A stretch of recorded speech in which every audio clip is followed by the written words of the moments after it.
طيب الحمد لله. ادوني بس دقيقة بالظبط، احط بس الحاجة في الشارجر، اظبط الكهرباء، وانا معاكم ان شاء الله على طول. اوكي اوكي.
So is everybody here safe and good?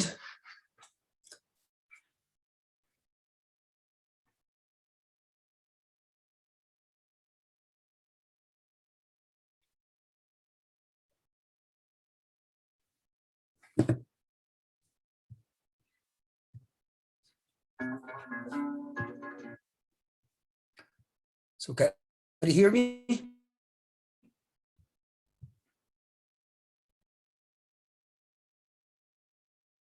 Hello, hello.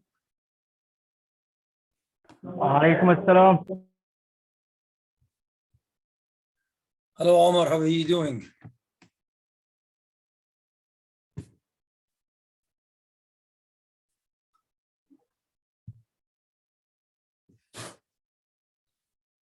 Okay, so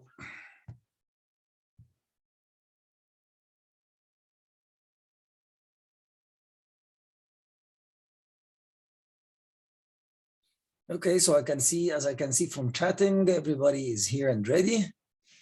Everything is good and safe, good as new, as we call it.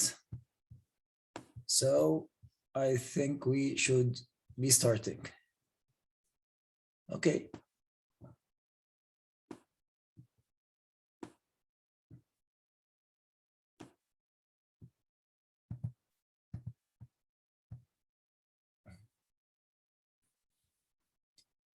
Okay, guys, can everybody see my screen? Just making sure. Final test.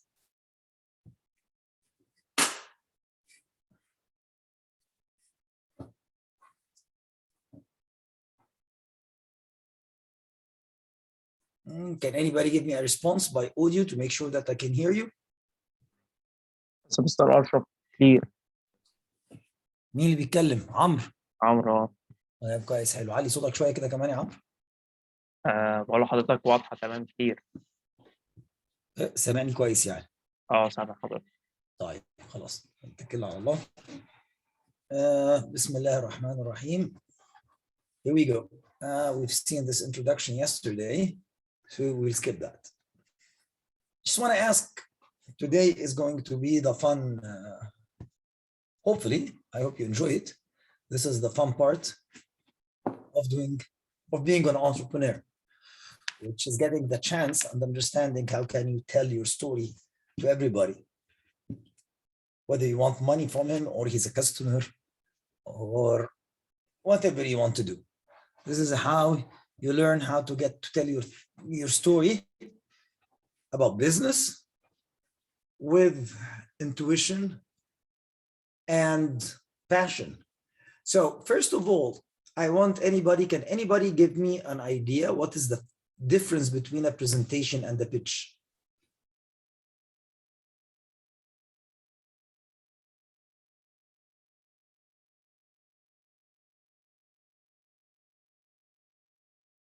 Okay, guys, what's the difference between a presentation and a pitch?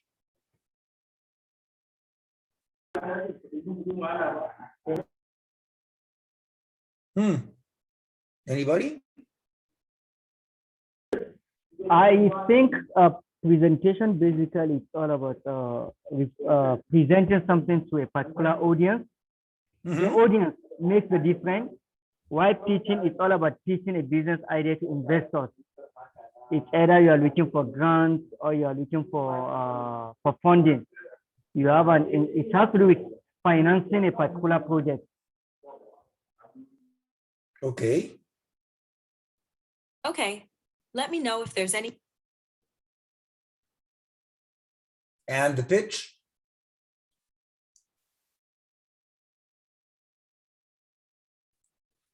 You said? Yeah. What about the pitch?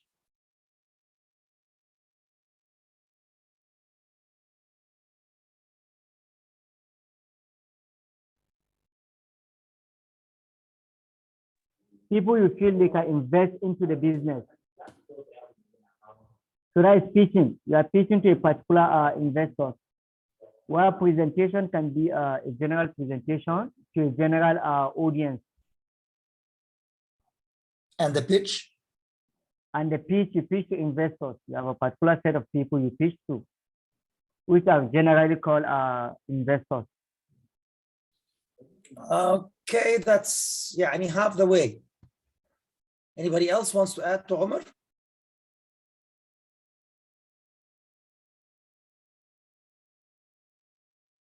Come on, guys. We're just starting. I think our presentation is in mode of let's say reporting something, which is maybe you prepared and you report at the audience. Okay. Whereas pitching is a way of convincing the audience to accept or take a concept you're trying to talk to them. Thank you. Thank you. Thank you very much, my dear friend. What is going on with? What the hell is wrong with? I don't know what's wrong with Uchudong. Thank you for your explanation. That's fairly close to the truth.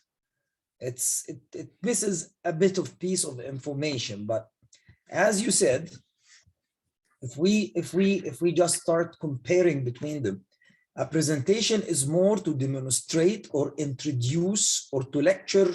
It's mainly to inform. While the pitch is to convince, as you said, some audience with something, but that convincing is because you want something back from them. So hence we call it selling, as we understood yesterday from from our discussions of the value, and we said there is nothing like a free lunch. So actually, you're convincing them with something because you want something back in return. And the origin of the word pitch is coming from baseball. If anybody here is familiar with the American sport baseball, I don't know in Africa if you play it or not. We surely don't in Egypt. So the pitcher, which is the ball thrower, throws the ball in a tricky way because he wants the guy in front of him to respond with a hoped for action that enables the pitcher's team to run back to the base. So a pitch is actually giving a piece of information in a compelling way to some kind of an audience, to inspire them and motivate them to give you what you're going to be asking for at the end of the pitch. So by the very, very definition, a presentation is an open-ended thing. It can have a conclusion about the information, but it does not require an action from the audience. Whereas a pitch has to have an action coming from it. The whole purpose of it is to invoke an action from the audience. Is that clear? And this makes us say that a pitch is actually a story. There is nothing more convincing to people than telling a story to them. Great salespeople, great designers, great entrepreneurs, they tell stories all the time. Why? Because as we said yesterday, the human being and his brain is wired to understand stories instantly. And if I may ask a question from yesterday, where do you think the need of storytelling comes on the Maslow's hierarchy of needs?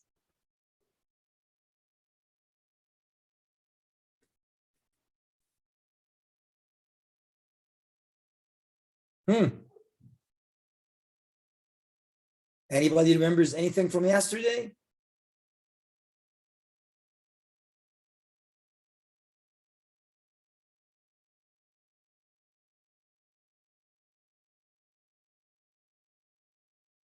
Guys. Yes, belongings. Belonging. Belonging. Thank you, Walid. Exactly. It's in the belonging part. We first look for our physiological things, and then we protect it. Once we protect it, we only belong when we start telling stories about what we had. We tell stories about how we were afraid. We tell stories about how we were hungry, and then how we secured it. And that's how the storytelling started. So storytelling is wired into our brains, and it is as authentic and original as the very, very first human being. Okay? And that said, storytelling, hence pitching, is part art and part science. That's why I always call this storytelling. This presentation, I called it storytelling, the art and science of pitching. We're going to go on both today. First, what is a story? Before we go into what is a pitch. As Lisa Cron, one of the most famous story and literature critiques, has a very famous quote. She teaches storytelling and writing for various purposes. She says, a story is about how the things that happen affect someone in pursuit of a difficult goal, and how that person changes internally as a result. I'll read that quote again because I'm going to ask a question. And I want you guys to be more interactive, please. This is a long session like yesterday, but it's a more interactive one. A story is about how the things that happen affect someone in pursuit of a difficult goal, and how that person changes internally as a result. As an entrepreneur, does that person reminds you with someone? Who does that person reminds you with? Our customers. That's an answer. The customer. We can put that exactly on a customer. Who else?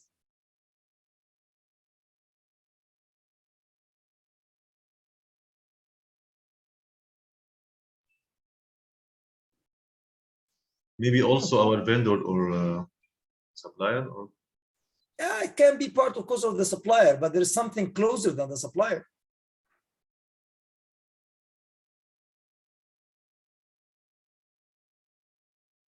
Doesn't it remind you by yourself? sure.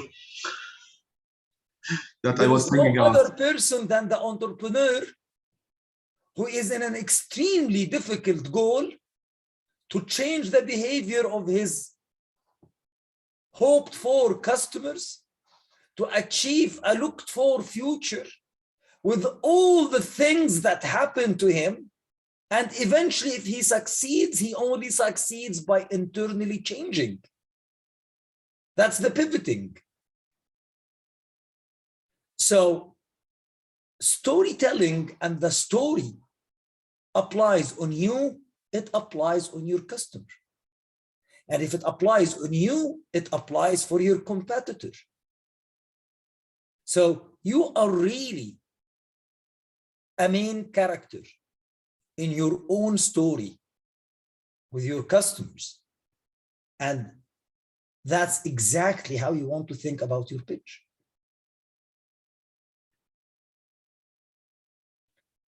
So why do you need to have, why you have to have a story? Why? Because a story is a powerful way to represent complex, multidimensional concepts. It's a very powerful and simple to comprehend because everybody's wired to understand a good story, given that it is good. So a story is a very powerful way to represent complex, multidimensional concepts. And as the famous American writers, Tim O'Brien says, storytelling is the essential human activity. It is the essential activity of humans. And the harder the situation, the more essential it is. I guarantee you, the situation I'm going to ask about here now makes no difference from the States to Egypt to Uganda to Nigeria to Morocco to UAE to Oman. It's the same thing. To Amman, it's the same thing. High school, you have a time to be back home and you're late. Remember this situation. Some of you are still go through this situation until now. And you know there's going to be some really moments of truth with your parents, with your father, with your mother, with your guardian, whomever. And by your approaching the home, you work your mind hard enough to come up with a compelling story that saves the moment. The harder the situation, the more essential the story is. That's if we are in a hard situation, but let's look at another thing. If it was not for the nature of human beings telling even unnecessary stories all the time, mobile phone operators would have not sustained. If the business model of mobile operators was by charging the minute, and human beings were wired and created to say, hello, sweetheart, I'm gonna be late today. Don't wait for me for lunch. Click. They would have went bankruptcy. But what actually happens is, hello, honey, I'm gonna be late today. Don't wait for me for lunch. And either she asks you why, or you voluntarily start telling the story. And the entire message that could have been conveyed in 15 seconds takes something like 10 minutes over the phone.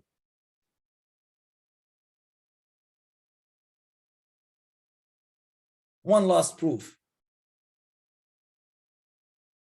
Can you tell a joke, or do you like a joke? Can anybody tell us a joke?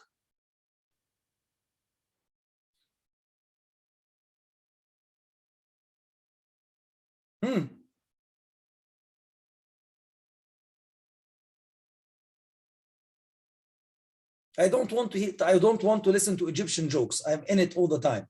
This is an opportunity to listen for a joke from maybe Morocco, from Amman, from Oman, maybe from Nigeria or Uganda. I don't know. Just for the change. Can somebody tell us a joke?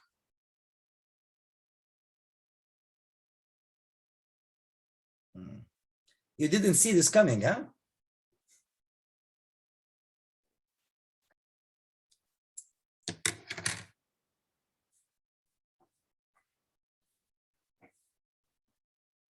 Who's going to tell us the joke?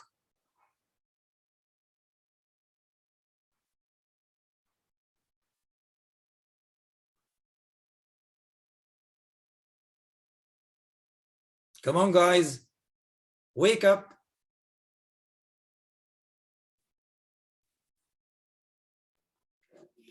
I think this is a difficult situation.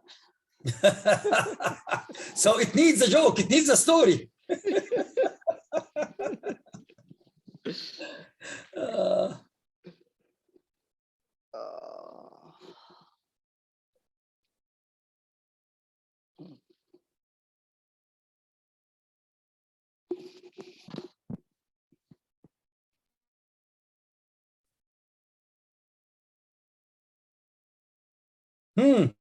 Nobody has a joke. No one.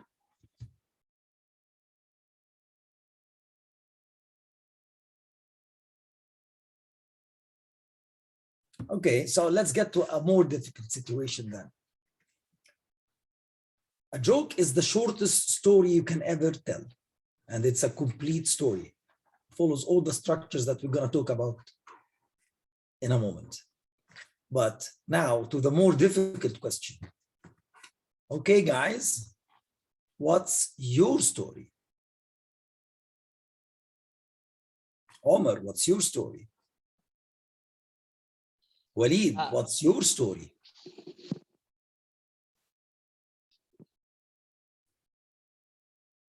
Now, that's really a difficult question. It's even more harder and difficult than the joke.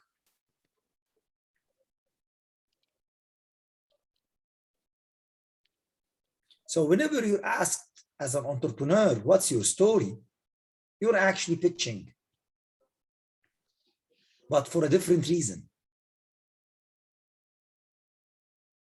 And since you started on the path of entrepreneurship, you're going to do your first pitch maybe, or you've already been there, you will be telling your story over and over again. And your story is dynamic, and it will keep growing if you can grow your startup. Thus, you have to have a way of focusing on your story, understanding why you're telling it, how you're telling it, and what must be inside that story so that you can get back what you want. So how to start? How do you think you should start?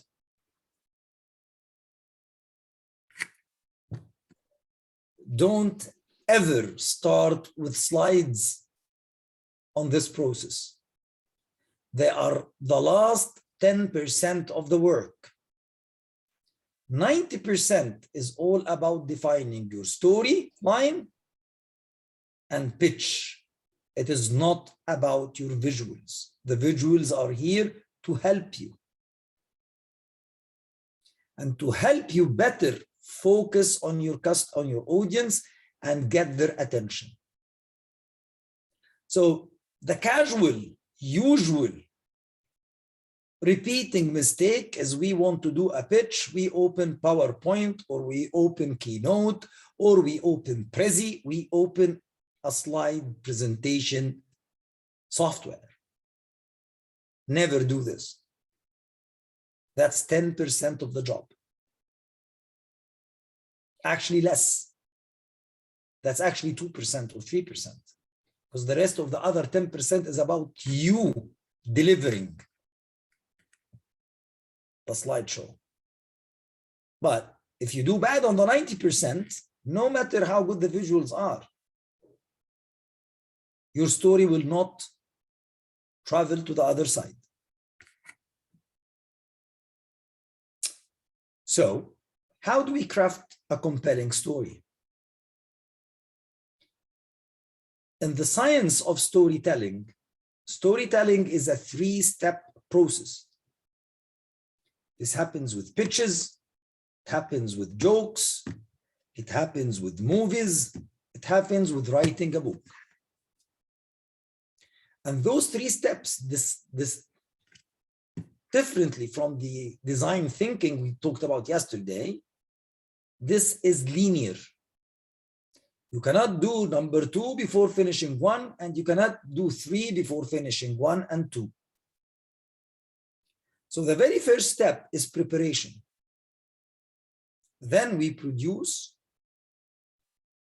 then we deliver. Get feedback, change in the preparation, the production, and then deliver again, and so on. In the world of Hollywood, how many people of you like movies? Raise your hands. I can see that you don't have as much audience as yesterday. So we have Lean and Omar and Walid. Okay, very good. And Zena. So, how many of you watch Backstage or like Scoop with Raya and those programs? You will find the guy who's talking about the box office telling you that this movie was produced with over $250 million. And the making of the movie took slightly more than 2 years. Okay, but let me tell you how this $250 million in 25 or 26 months, how did it go?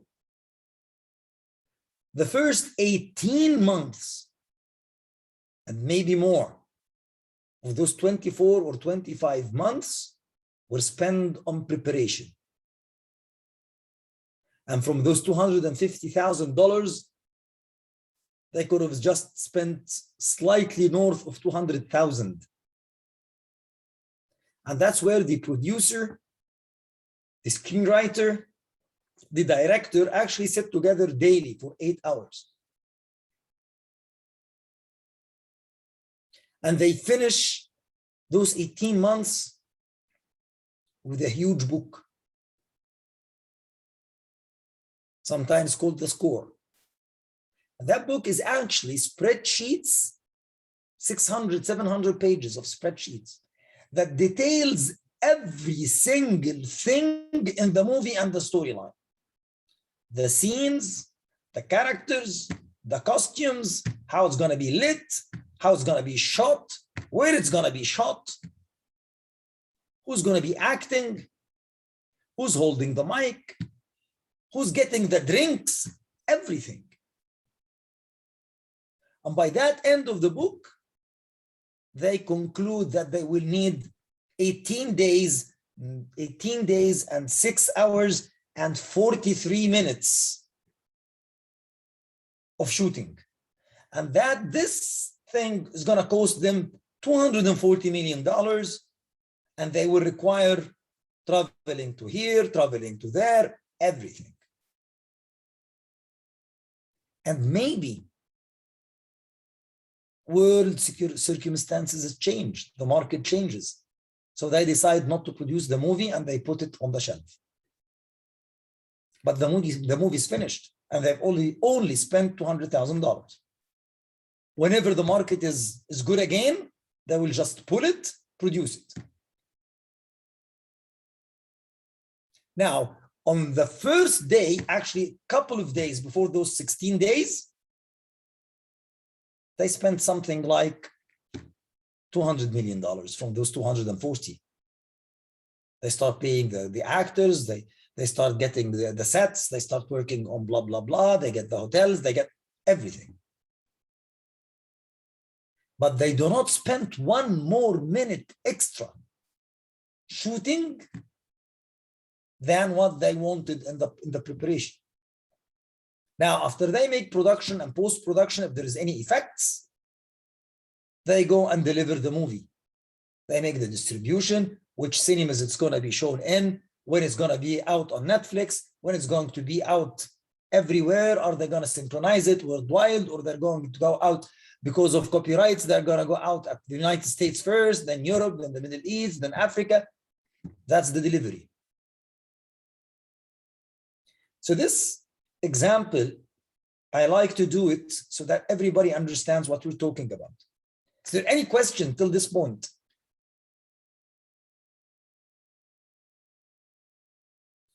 No, sir. Okay. So going for the most important part, the 90% of your work is on the preparation. And in the preparation, before we start, you have to set the right mindset.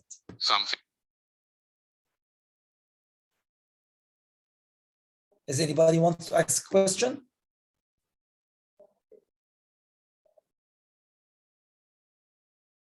So you need to set up the right mindset. You need to internally believe that you are a creative person. Because the fact is, being an entrepreneur means that you're a creative person. You have a future vision, you're trying to achieve it. That's creativity. You want to change the status quo to something better. That's creativity. And that you want to tell a story that is compelling, where the elements and the characters are numbers, opportunities, and customers and competition. That's the first thing you need to do. Set the right mindset. And the second thing is, you need to completely refrain from using a computer. Go analog. Do not open under any circumstances. Do not start your preparation for your pitch or your deck by using Microsoft PowerPoint or Apple Keynote or Prezi or Google Slides. Nothing electronic. Go analog. If you are a paperless person, then use a tablet and a stylus. So you're not just wasting paper, but you are analog.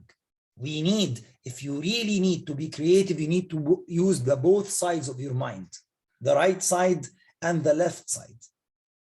And the best way to do this is by using your eyes along with your hand in an organic way, which is drawing and writing with your hand. The third step is to ask the right questions. As Albert Einstein stated before, he said in a very famous quote, maybe the most famous, if I had an hour to solve a problem and my life depended on it, I would use the first 55 minutes determining the proper questions to ask. not actually asking the questions. It's going to spend the first 55 minutes determining the proper questions to ask. Then the rest 5 minutes, he's going to ask the questions and answer them and solve the problem. So the first question to ask, the first right question to ask is not how many slides do I have to do? It is not how many bullets per slide. What do you think is the first right question you have to ask?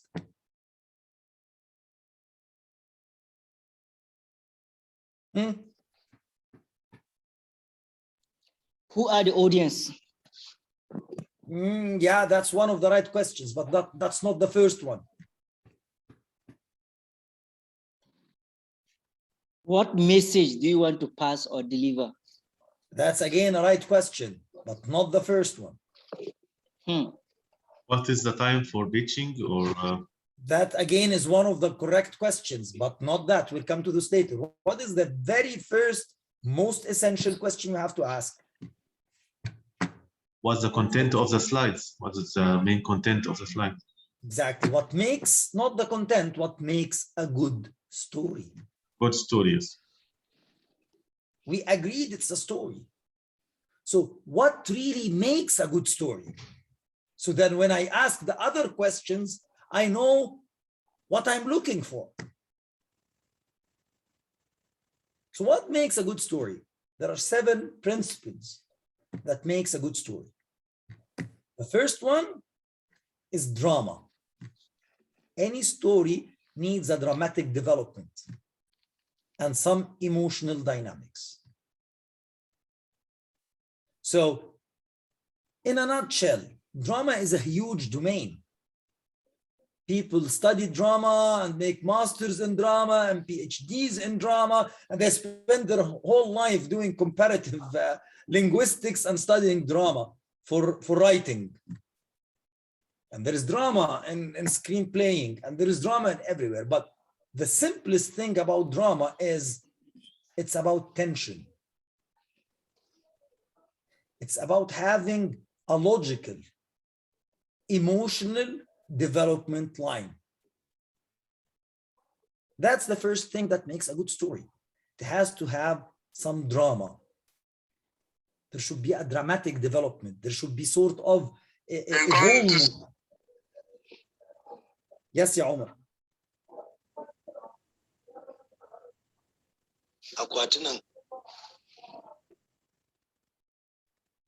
So you need to add an element of drama. We will see how we add an element of drama, but there has to be some sort of emotional involvement. Why do you need drama? That's the second part of a good story. Because you want your audience to relate to the story. The story has to be relatable. You have to have an element of relatability. The more people identify themselves in the story, the more likely they will be persuaded. So the drama has to be there, and the drama has to have a relatable element.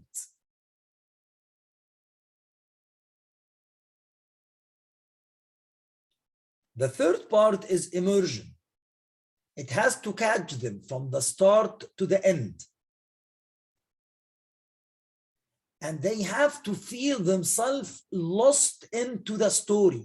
They have to feel themselves as if they're sucked into the story. So there is tension and emotional development. They related to it to the degree that they are part of your pitch. If you can do that, and we will show you how to do that, you most probably will win their opinion because they are part of the story now. Number 4, we want to do the 3 other elements elegantly with simplicity. Simple stories and all the research that has been done in written stories, visual stories, narrated stories, the simpler the story, the more strong it is. Given the fact that you were able to develop good drama, it's relatable and immersive. You need to do this simply.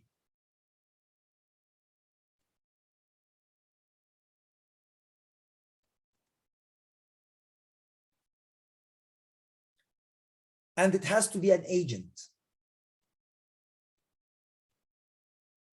What do I mean with an agent?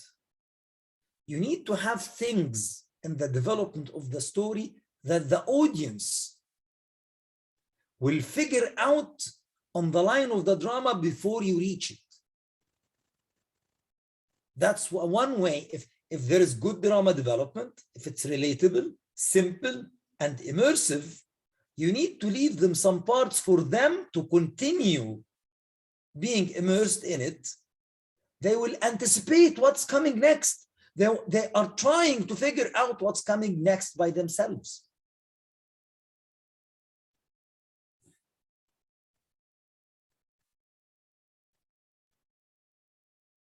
And you don't want to do something unfamiliar. If you want to have any luck achieving the previous 5 points, the story has to feel familiar. Even if I can't relate to it, I can remember somebody I know that can relate to it. And finally, they have to trust you. The trusting is the only part that is going to work with the slides and the delivery.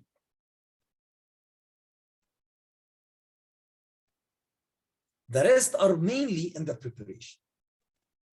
So if you want to make a good story, it has to have some drama development, which means that the development of sequences of the events is always going on a higher tense. There is tension between something good, something bad. There is this struggle of the difficult situation the customer is in. You need them to relate to that customer. You need the story and this relation to be immersive, simple, and have things that they can figure out by their own, so that they feel that it is a familiar story, they've been there before. Even if they haven't, now you will win their trust.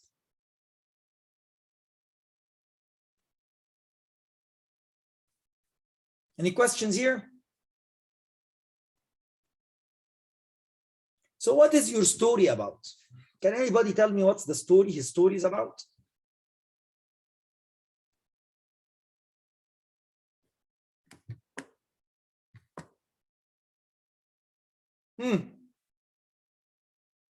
What is your story about?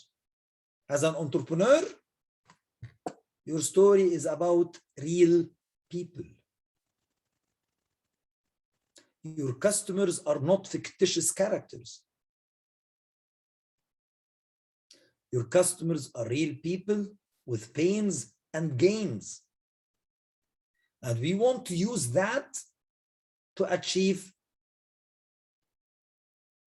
the 7 goals we mentioned earlier. To do that,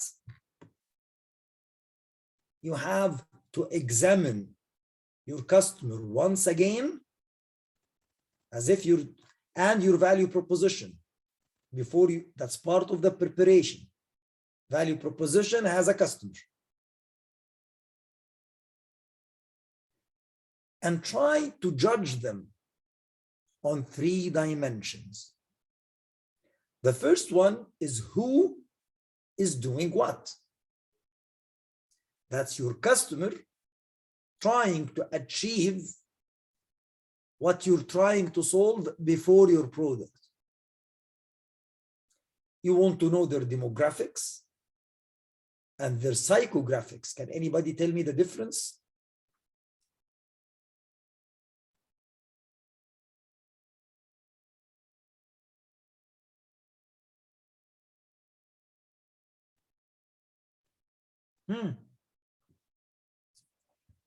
Guys, wake up. Demographics mainly for the area and the environment Very they good. are having. Physiographics is mainly like the characters and culture. صح كده. Very good, يا وليد. Thank you. Thank you. Demographics is more quantitative. So it's more crunching numbers. Age, location, number, population, salary, income, spending. Psychographics is more about interests and actions and opinions. An easy way to understand the psychographics from a very high level is remember it with the acronym AIO.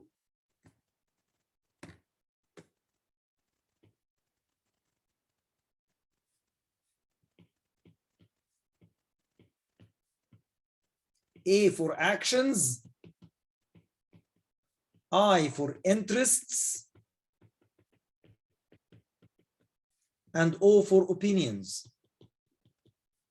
If you remember yesterday, actions and the empathy gave us needs, and opinions and interests gave us insights. You have to have this understanding handy with you as you prepare your pitch, because we're going to build a storyline about real people that have demographics, and not just demographics. They are not numbers. They are human beings. They have actions, they have opinions, and they have feelings, and they have interests. Number three, they do not exist in isolation. There is an environment around them. What is this environment like?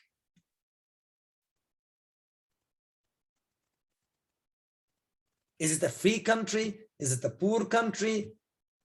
Is it a democratic? Do they preserve environment? We call the environmental analysis, most of you know the SWOT, right? SWOT analysis is for the company. That is strengths, weaknesses, that's internal to the company, and then opportunities and threats, that's external for the company, right? How many of you knows the acronym PESTLE?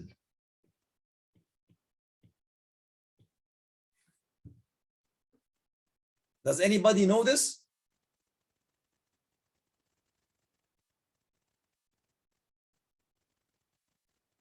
Okay, PESTLE is what we call context analysis tool. It's a context analysis tool, which exactly gives us the environment. It's one way of doing it. The P stands for political. The E stands for economical. The S stands for social. T stands for technology. The other E stands for environment. And the L stands for legal.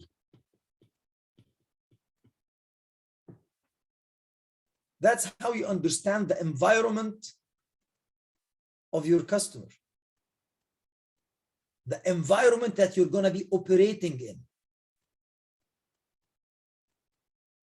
You need at least to have the basics about that environment in order to build a compelling story, because that's where your customer lives in. Then the other part, 2 parts, we talked about them yesterday. You need to know the need and problem, which is the actual step on the pyramid you're trying to work in order to understand their goals, which is the higher looked for steps. Okay? So, and you write that in keywords.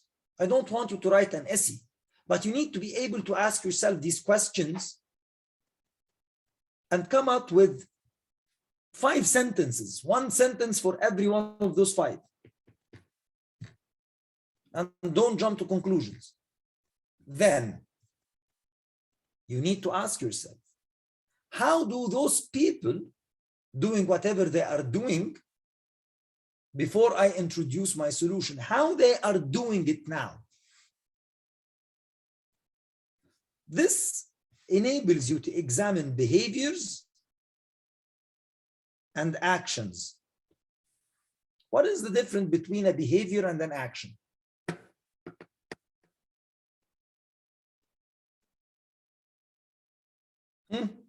Anybody has a clue?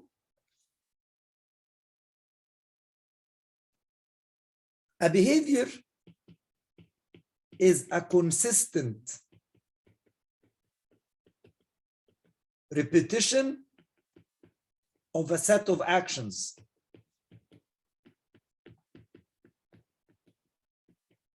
So we can say that a behavior is a bundle of actions. Now you need to understand what an action is. Why do people do this? An action in psychology is actually a very simple equation. It equals cognition plus feelings or emotion.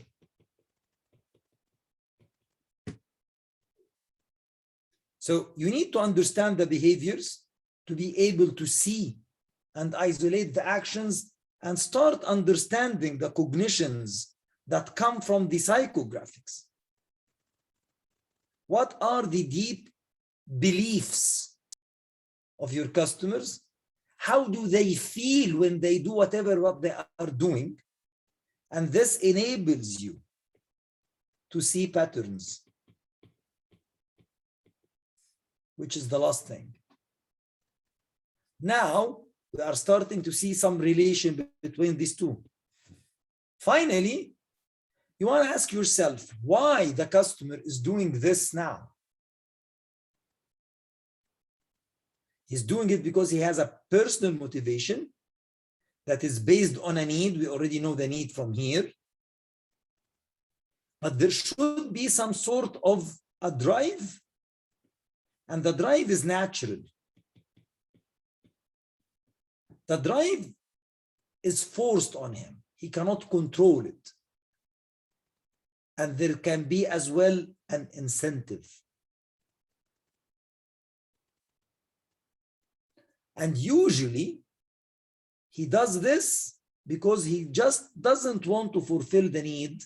He wants actually to go to his goal.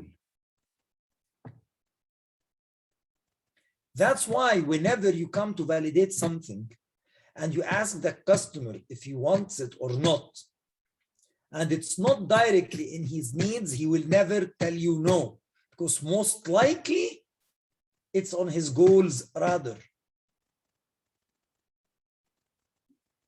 He wishes if he fulfills this need now that he would be able to take the goal.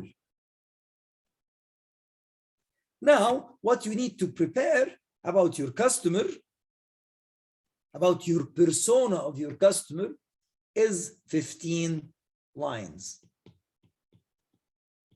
Generically, 5 for the who, does what, 5 for how they do it, and 5 lines for why they do it. Of course, you should already know this. Even if you do not know that you know it, you already know it because you had an insight, and that's where we get insights from. You had an insight and you came up with an idea, whether you validated it using the customer development or the customer discovery, or you use design thinking, even subconsciously. We need this data to be there. That's why we do not go in slides. You get a deck of index cards. Does everybody know the index cards? Or you get a set of paper, or maybe you just buy a notebook, and every page you start jotting in it the information that we're talking about. This is your research before doing your storyline.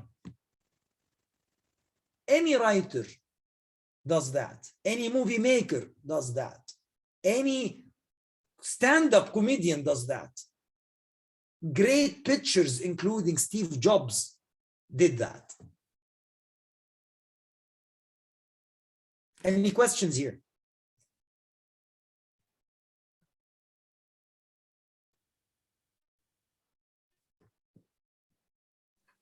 No, sir. Okay. So I ask you, what is your story? The direct answer to that is your pitch is your story.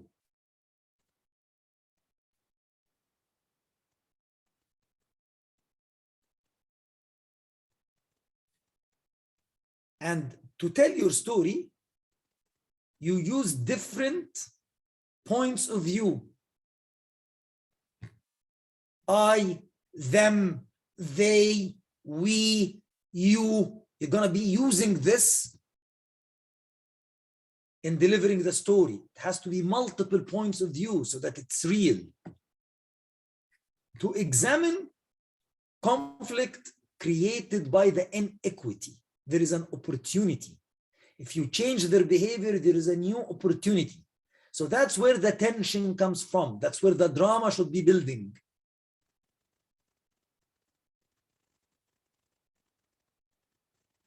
Okay, so we understood the customers from an insightful point of view, generically 15 lines. Now, we need from your business plan or from your business canvas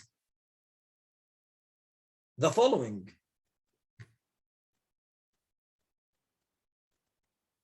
The environment. What is your total addressable market today? You write that number down. How fast is this total addressable market growing? You write that down. How much do they spend? What are the top 3 trends driving the growth in that market? Let me give an example. Is everybody here familiar with the total addressable market concept?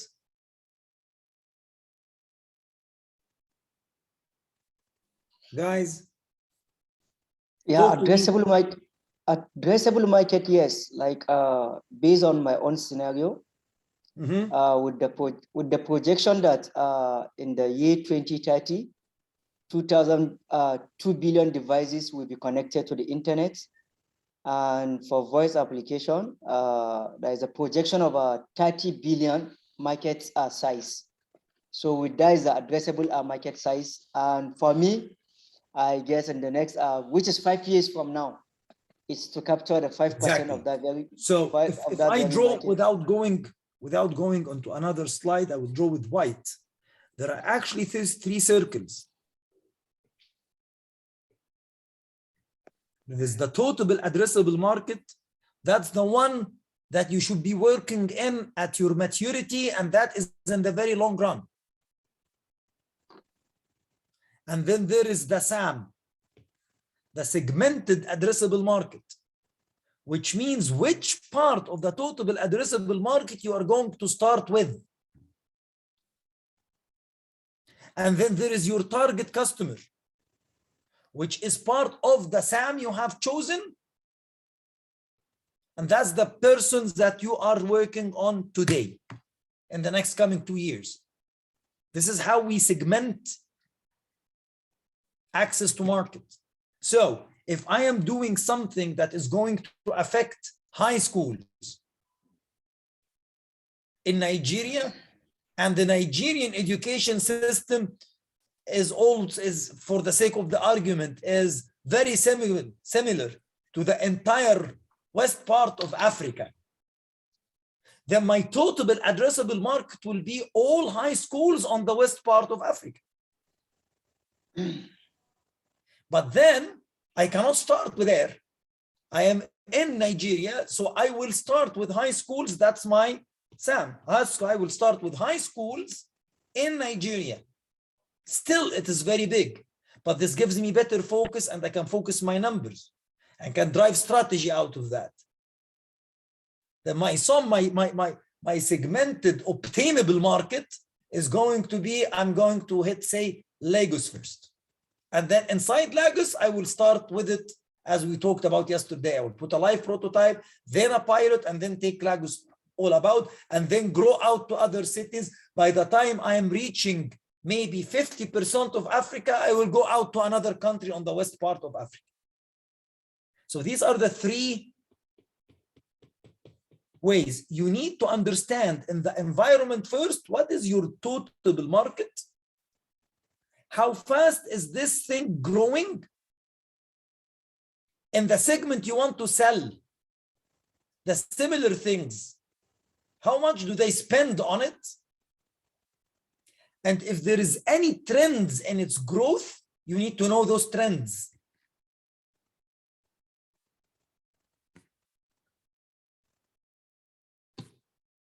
Second, we go back to customer. So I want to know what's your target customers. Those are the smaller circle. Those are the ones that you already know if you've done the three-dimensional graph. The three-dimensional graph will fall here. The one that we talked about, who is doing what, how, and why.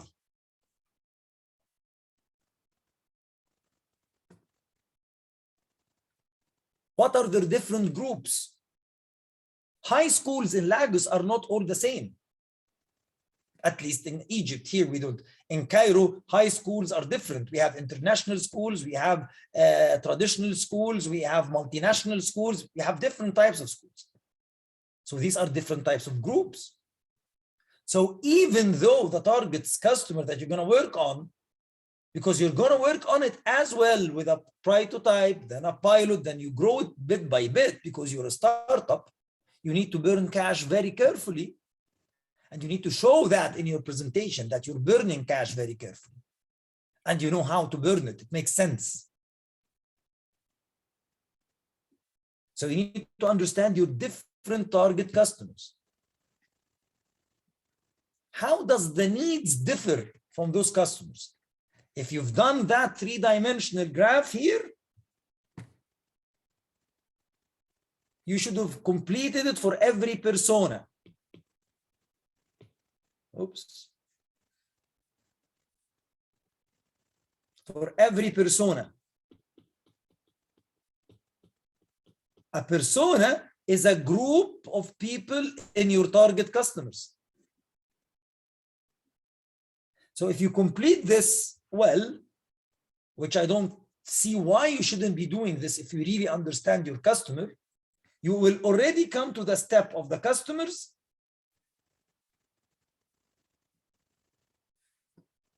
equipped. Your answers are there.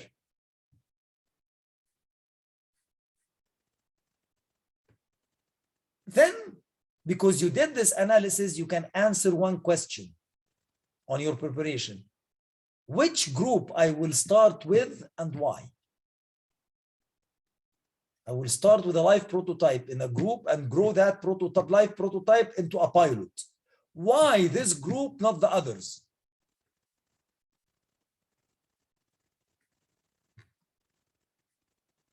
Then we will talk about the unmet needs.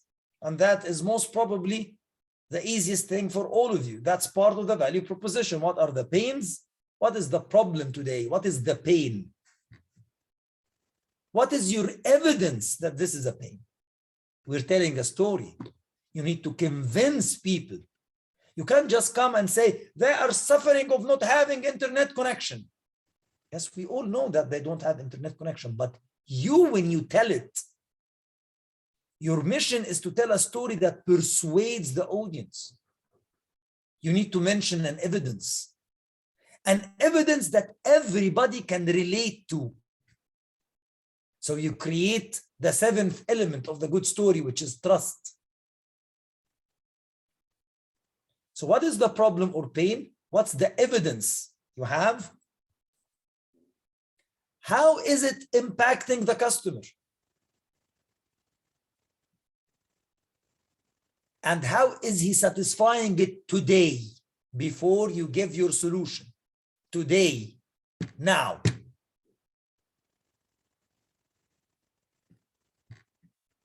Then we come to your offer, which is what? The reflection of your value proposition, which is the minimum, it's your interface. It's the what? It's the minimum viable product. What is your minimum viable product offering today?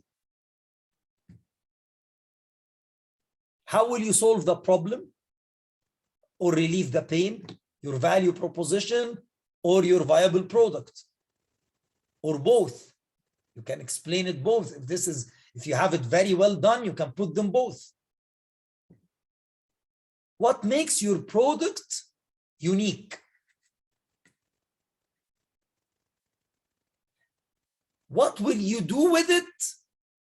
Or what will you start with in the first coming 6 to 9 months? And how will you expand? That's the part of the live prototype and the pilot. Or somebody who is in the phase of the pilot, that's the pilot and the launch.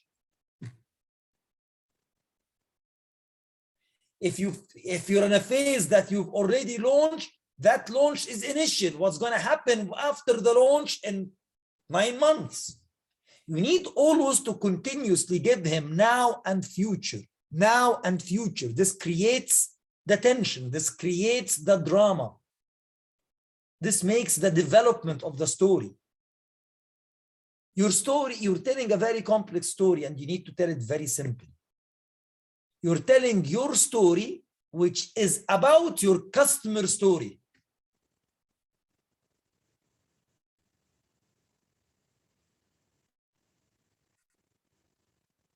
And finally, why is this expansion good? You always have to put proofs. This shows that you are very confident. That shows that you are on the track.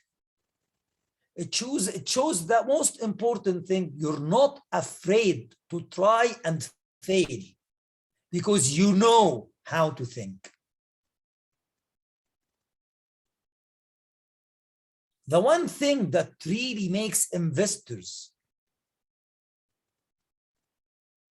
like entrepreneurs is not their ideas, is believing that they are capable of carrying those ideas or other ideas out.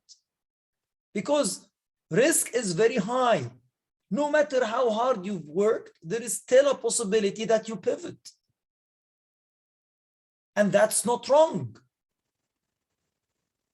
So what investors look for to mitigate that risk is that the entrepreneur is capable of doing the right things, not the right ideas.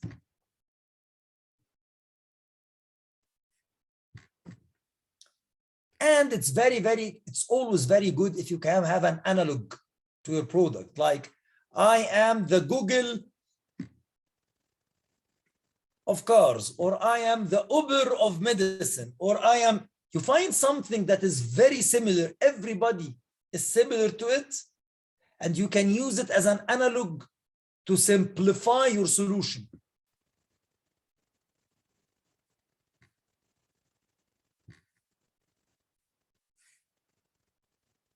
And then from your marketing plan or from your marketing ideas, you want to know what's your pricing strategy and why are you pricing it like that? And one tip on this: never start with a cheap product and aim to increase its price. That never happens. Never happens.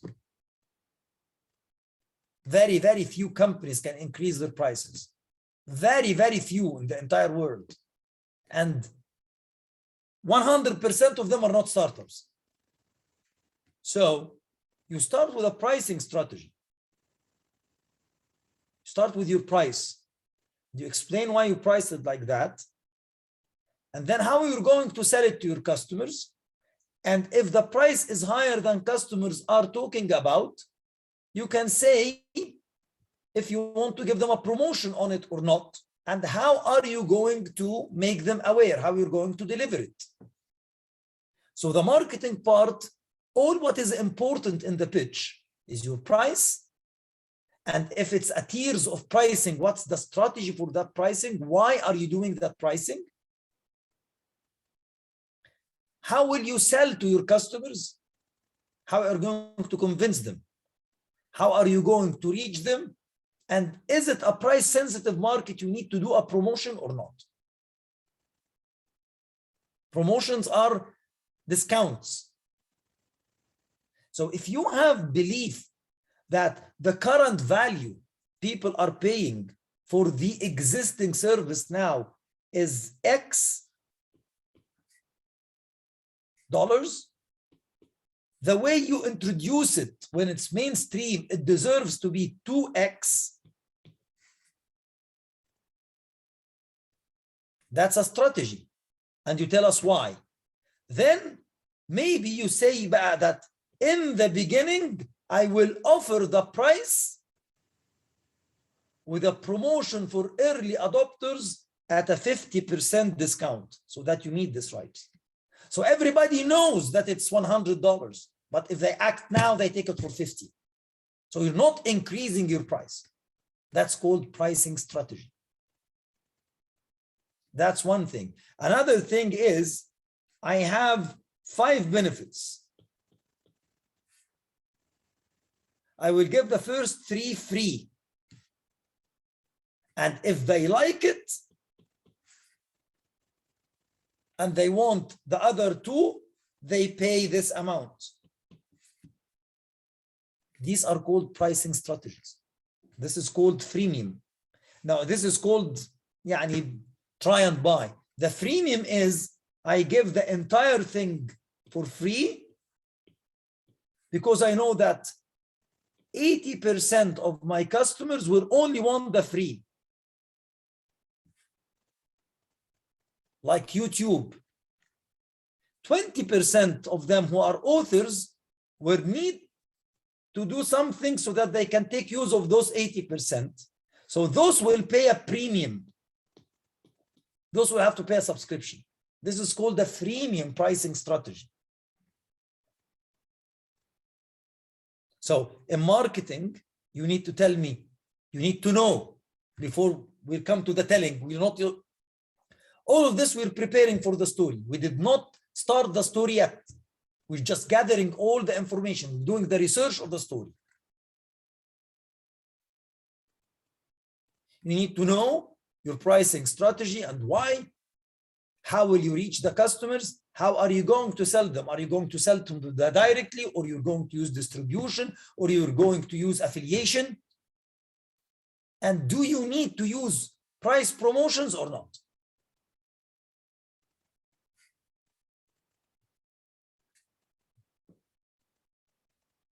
And finally, something that all of you miss. Try to think of it. What is your public relations strategy? Sometimes we call it press relations. Why is PR very important for startups? Because it costs nothing. All those journalists on the blogs and in newspapers and in magazines that are doing editorial and covering news, they don't have enough content. They want your story. Even if you don't pay for an advertisement, they need to put content there every 24 hours. Otherwise, they lose users. So this is called press relations or public relations. You have to use this to your side. If you thought about that in marketing, you should include it in the information we have, because we can use it in the story. We will use it in the pitch.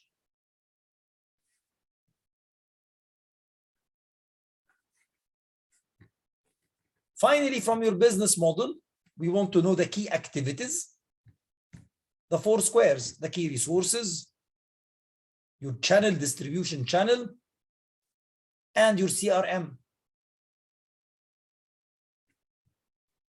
And of course, I want to know your team, who they are, what makes them unique, how do you plan to add talent to them? And when you add talent, how are you going to retain them? It is not just about the 2 founders. And when you tell me that the founders don't, somebody is doing a tourism thing and he's graduated from medicine.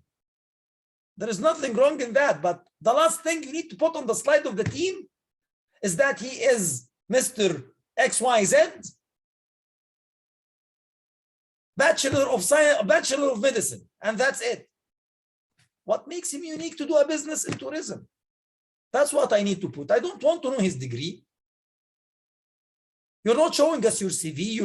You're not presenting. That doesn't add to your story. Actually, it weakens it. Why you? This closes the trust point at the end of the pitch. Why are you the best team to do this? The investor is waiting for this. If you just feel that you're an opportunistic, he's not going to pay the money. He's taking already a big risk investing in something that nobody has seen. His only risk mitigation is your capabilities as a team. Do you understand the other side? He is already taking a huge risk. He's been there before. He's seen very capable people trying to do something new and failing. So he knows that he's taking a big risk. The only thing that mitigates this risk or narrows this risk is betting on your capabilities as an entrepreneur. So you should show that in the team's slide. And it will show in telling the stories and the way we tell it. But when you close the story with the team, and sometimes in some stories, I like to move the team a little bit early. It makes better tension, makes better drama.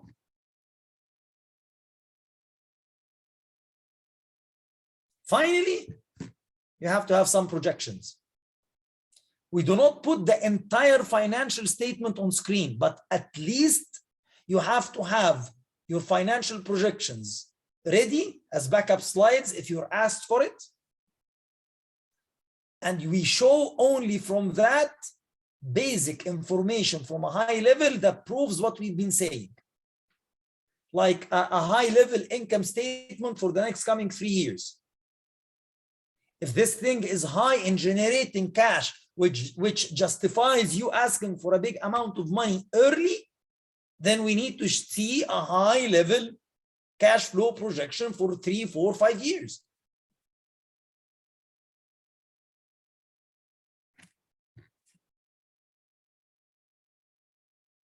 And how did you come up with these numbers? Did you build that bottom up or month by month?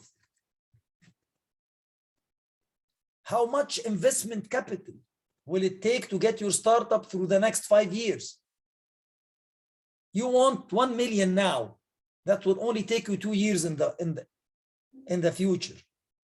He's interested to understand after the 2 years, after he's added that million, how much still you will need if your projections go okay. If you want to convince him, you have to give him what he thinks of.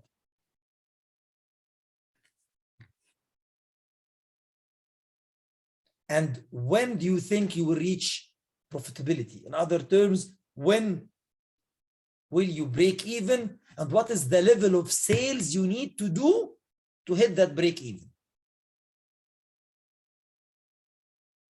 If you have financial projections, it's very easy to come up with those 4 items.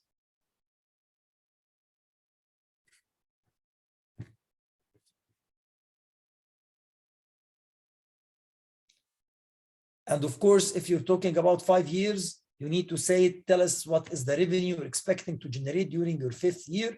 If you're putting the projections on three years, we need to know the total revenues expected by the end of the projection. 3rd year, if you're doing a 3-year plan, 5th year, if you're doing a 5-year plan. Now we come to the questions that you all asked about. You all said that you need to know this information early, and you were right, which is information about the venue. What is the venue like? Is it open air? Is it a closed stage? Is it free seating?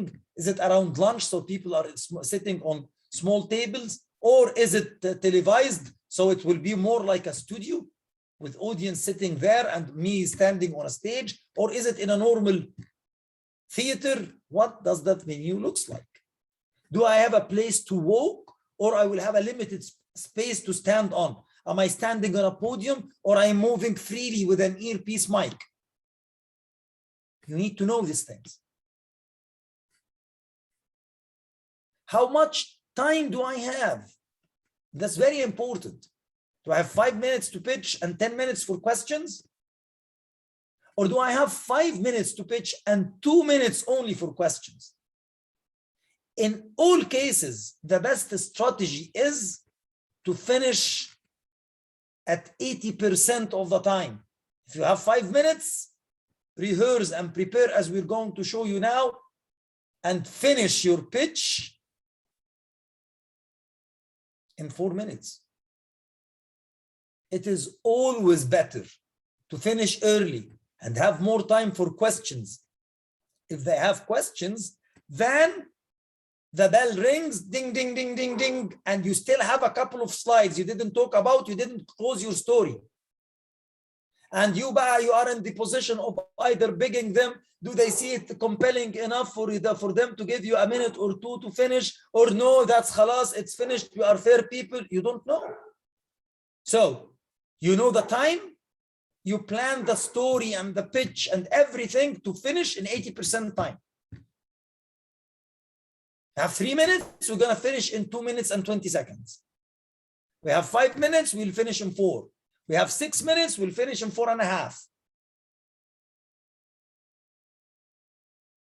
Leave yourself room for error.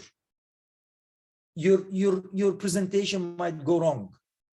You might be a little bit irritated at the beginning, so you fall, or you make a wrong step, or you say something wrong. Give yourself room to correct. If everything goes fine, no harm at all. If you have 5 minutes and you give a good story in 4, that's even better.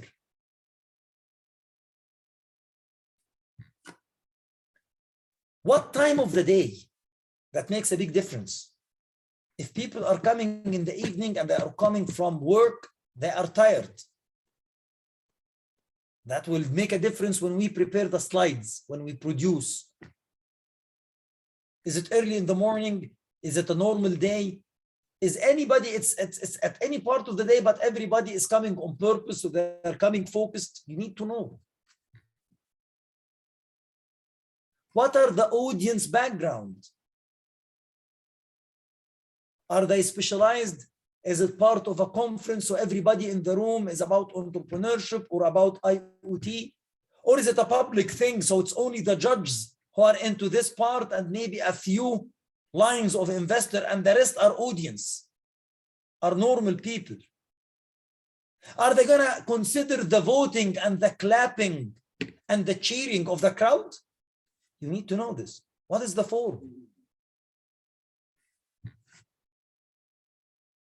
And what do the audience expect from you?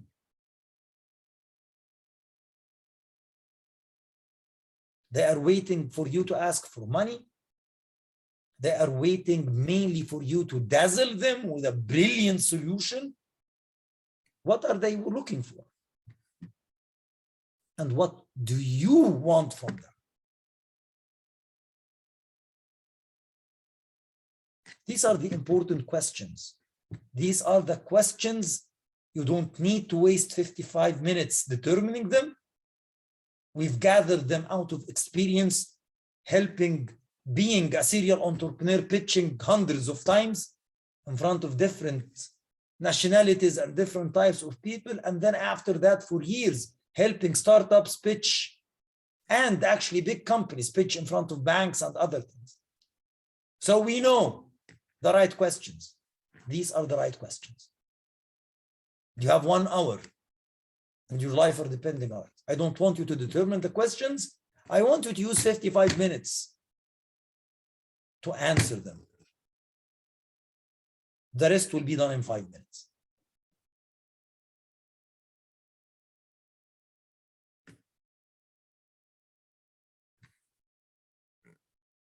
So the very first thing you need to have handy, in addition to that, is something we concluded yesterday, that I called it the value proposition.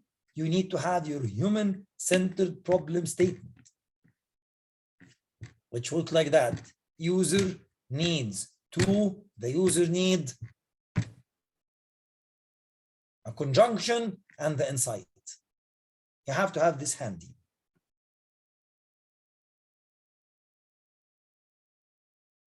Okay? Now, we want to craft the story. Before we craft the story, we need to know what are we crafting. There are 2 versions of your story.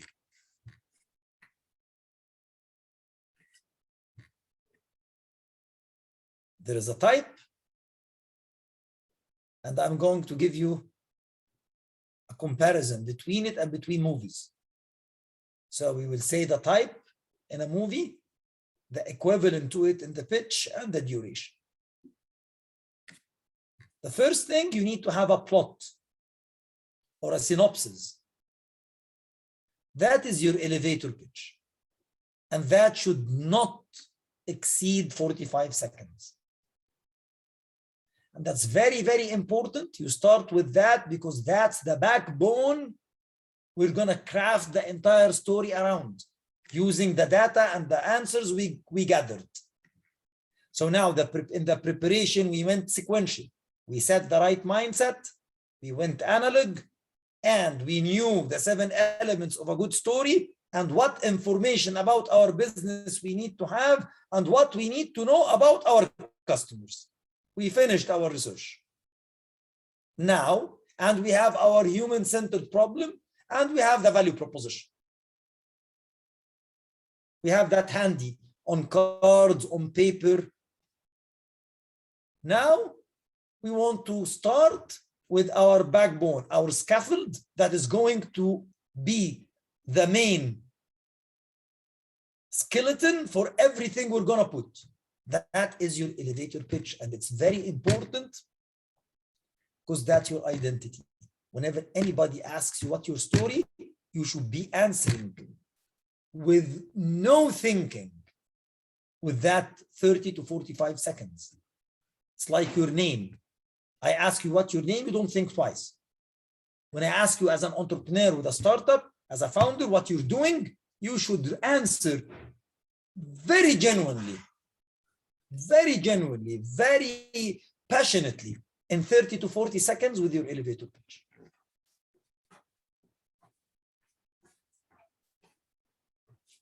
سلم على الحمار عمال ينوح وعشان كده عمال ينوح.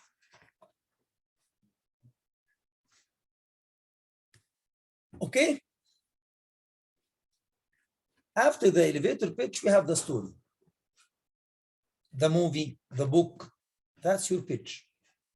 And the pitch goes anywhere between 3 to 8 minutes. That's the normal pitching. It goes up to 15 and 20 minutes if the investor is, but that is private. If the investor is convinced and he wants no more information. In very, very rare situations and competitions, there are sometimes a 2-minute format. But usually, pitches like the one you're pitching at today or next week is the average, which is 5 or 4 minutes. Okay? As we said, your pitch is your story. I will give you a formula to set your elevator pitch, and then we will take a break for 15 minutes.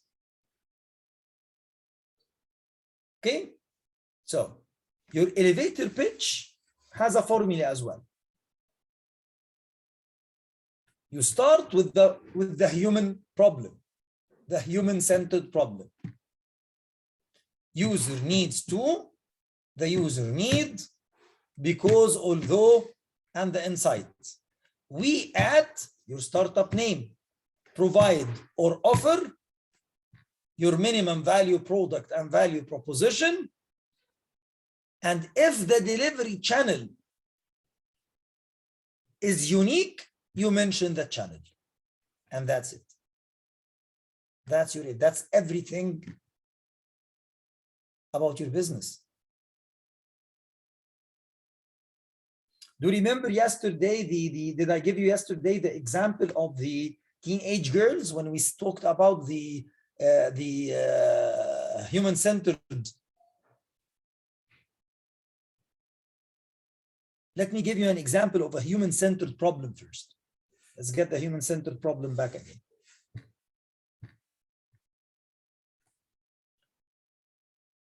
In commodity markets, usually the marketing calls the shots. So product people like myself are used to getting the problem defined from the marketing. And marketers talk about the company, they don't talk about customers, unfortunately. So they tell us that they tell us a big story, they discovered that teenage girls in high school have a need for a snack, and we need to expand our market. And you don't have anything for teenage girls. So the problem comes to us like this. We at XYZ need to increase our profits next year by 10%, and then with an annual great growth rate of 2% for the next coming 3 years by selling a new product to teenage girls in high school. That doesn't help anybody, but that's how they give it to us.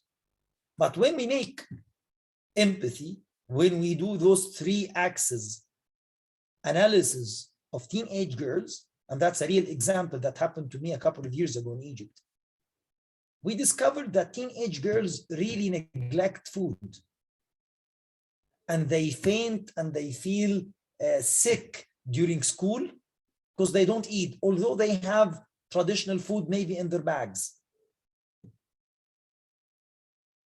So what do they need? They need an energizing snack. And they need the snack not just to stay alert. So we use the but. It shouldn't be junk food, because teenage girls in that age, that was the insight, need the most nutritious things they can, because that's the crucial time where they build their bodies, specifically their bones.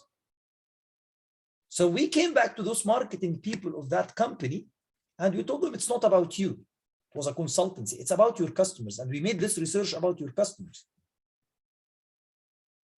And this is the problem. Teenage girls needs an energizing snack in the middle of the day, but it has to be 100% organic with full of nutritions, period. That's the problem statement. Now, we were able to give them ideas around that problem statement. That could be a small ready-made cup of soup, that could be a small cup of yogurt, that could be a new formula of milk, that could be an energy bar, that could be that could be a small bag of chips, that could be 100,000 things. Now, when we came to develop, if I want to develop a pitch out of that, my pitch will be like this. Teenage girls need to eat an energizing snack in the middle of the day, but it has to be nutritious and green. We at XYZ provide/offers an organic fruit and nuts energy bar delivered to them through mobile carts in front of the school. That's my company.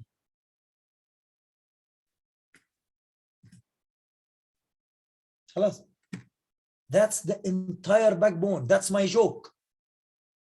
That's my very short story. Everything is there. The customer, the problem, the insight, the product, the value proposition, and the channel. I shouldn't be telling him how am I doing it, because the activities and resources, I even mentioned the resources, green fruits and nuts. How am I going to do it? Sign an NDA and I will tell you. But that's your entire business in 40 seconds. Do you have any questions here?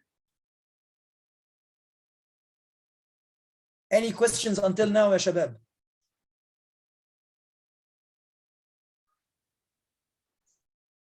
No, thank you. It's clear. Okay, very good. We will have a break from now till 7:10. My time, that is 6:10 at most of you guys, and maybe 5:10, I don't know. Is Morocco 1 hour? Are we 1 hour ahead or 2 hours ahead? So according to whatever time zone you guys are at, we will be back at 10 minutes after the clock. Thank you for your attention. Get something, get a refreshment, because the meaty stuff is yet to come.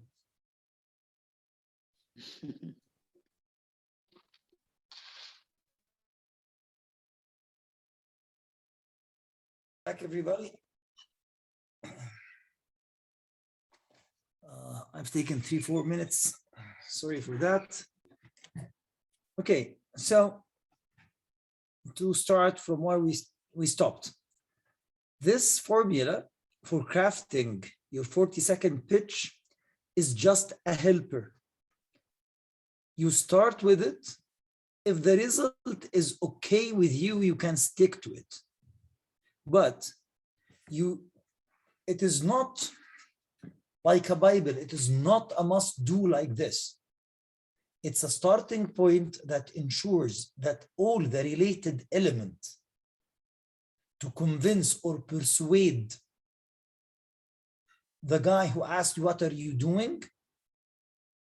In order for him, it's a teaser. It teases him to listen to more information. So you might get an appointment. He might refer you to somebody. So after you write it like that, if you feel linguistically that you're not happy with it, you can play around it a little bit, making sure that the all 4 elements, the human-centered problem, your startup name, your value proposition / minimum viable product, and your channel are all there.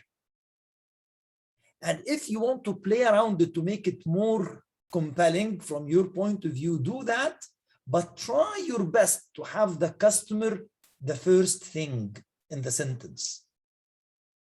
Because that's what draws, that's what makes the story real. Stories are about real people. And although this is an elevator pitch, it's a 40-second story and it's about real people. So don't forget that. It's not about you.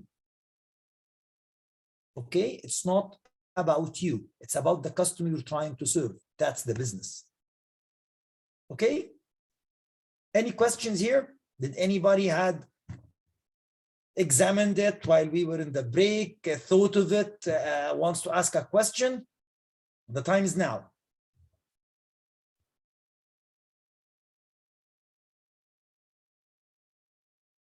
Okay, so now let's move to the big story. We want to craft the actual story. Here comes the science and the art as well. Crafting stories, whatever they are, a fantasy, a blog, a chronicle, an anecdote, a narration, a record, a history. If it's a story, there are something like few theories how to make a story. The most famous of them all, that is taught in script writing, it's taught in narration, it's taught in pitching, it's taught in everything, is what we call the 3-act structure. In other words, we call it, or in other books, it is the story arc. These things are the same. The 3-act structure or the story arc structure, they are the same thing. If you read, if you like what we're talking about today, and you decide to delve into it more, if you're gonna Google it or search it or read books in it, this theory is the widely most used, and it either is called the 3-act structure or the story arc theory, as we're gonna see why now. So 3-act structure, because any compelling story that needs drama goes on 3 acts. The first act is a setup. It sets the situation. It draws the boundaries for what's coming after that. If you think by yourself, any movie that you watched, any movie, the first 10, 15 minutes, sometimes it is shorter than that. If it's an action movie, so there is so much action happening, it comes before even they tell you the name of the movie. The very first 3 to 5 minutes of a movie is called an exposition or a setup or a situation. That's the first act. And because there are 3 acts doesn't mean that they have to be in time equal. No, this just defines the points, certain points, as we will see in your story. So the first act is usually setting up the scene, hooking up the customer or the audience with you, giving them something to relate to, telling them what it looks like now. You're setting the stage for your story. The second act is about, we call it either the confrontation or the complication, because that's how we create dynamics or tension in the story. Either 2 things are confronting or 1 thing is complicating.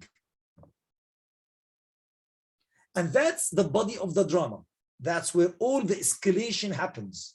We go from the part of the setup, and then we keep going up with the conflict or with the confrontation or with the complication until we reach a peak. And that's where the second act ends. Then comes the third act, which we call it the falling actions. After we had the peak of the drama, we have our heart is beating very hard. Blah, blah, blah, blah. Now we need to ease things. So we come to a resolution, and then the falling action starts happening until we reach the goal we want to reach with the story. Now, those 3 acts mark the drama curve, which is called the story act, the story arc. The story arc is a way to build drama. And to have drama, you have to have a 0 level, a very normal level. That's Act 1. And then you need to have the confrontation and the complication until you reach what we call the climax, which is the most hottest, difficult part of the story. That's where your second act ends. Your third act starts with a resolution for that climax, an answer to that climax, and some falling actions until you meet your goal. So your first act in normal story writing or storytelling starts with what we call the exposition. It exposes the audience or the listeners or the watchers or the readers to the situation, to the context of the story. and it has very, towards its end, it has very slight acceleration or action that ends with something we call in drama the inciting incident. The inciting incident is the point of inflection. That's very special thing that happened that will set the complication on the go. So I was like in very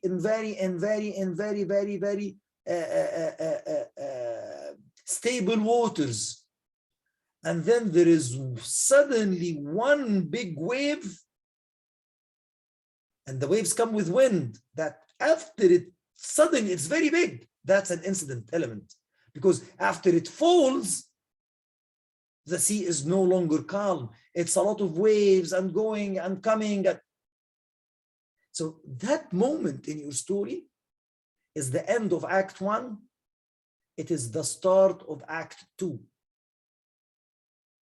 Then Act 2 is the rising action. And usually, not to make the rising action monotonous, there is a crisis like in the last third. So if we divide the time or the length between the inciting incident and the climax, which is the start of Act 2, and the end of Act 2, towards the 2/3 of it, you should have a crisis. That's how we craft stories. That's how drama is built. And usually the crisis contributes to the extra complication that leads to the climax. And with the climax, we're done. The second act is finished.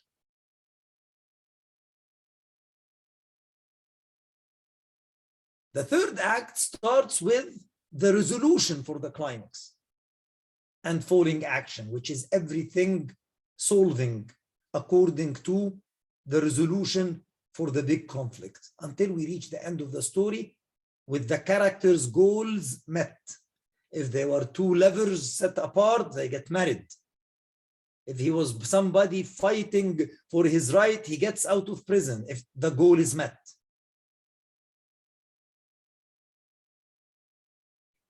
What does it look like in business?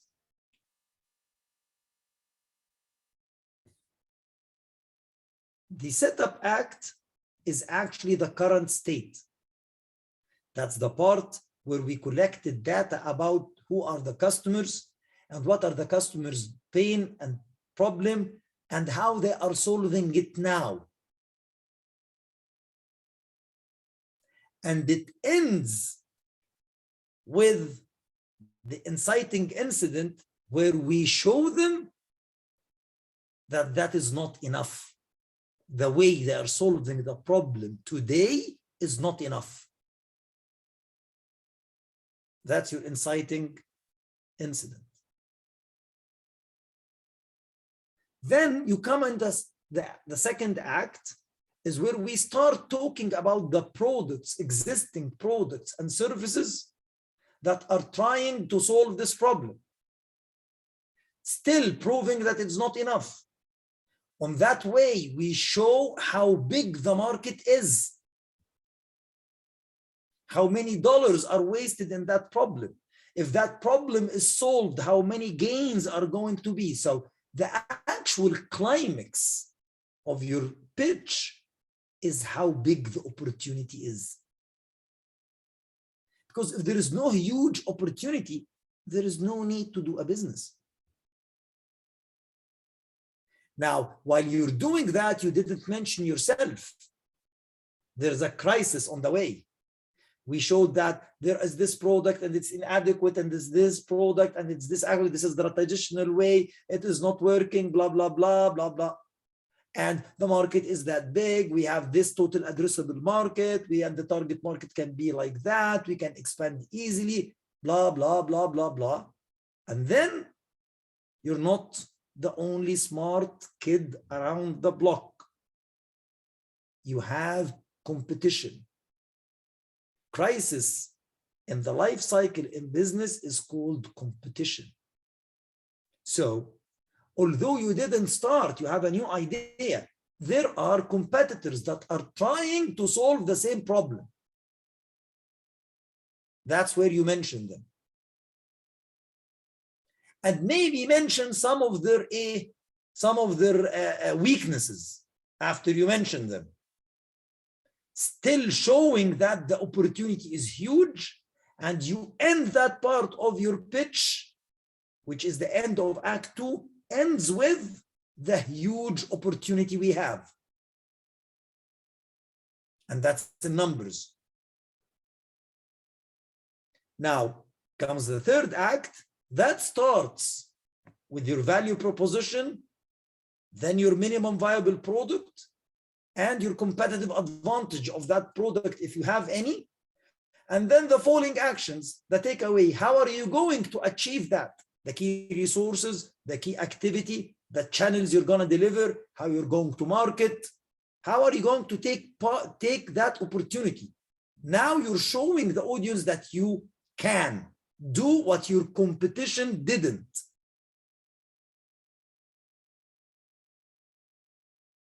And eventually, we mention the team and why this team is capable of doing this, and we get to the ask.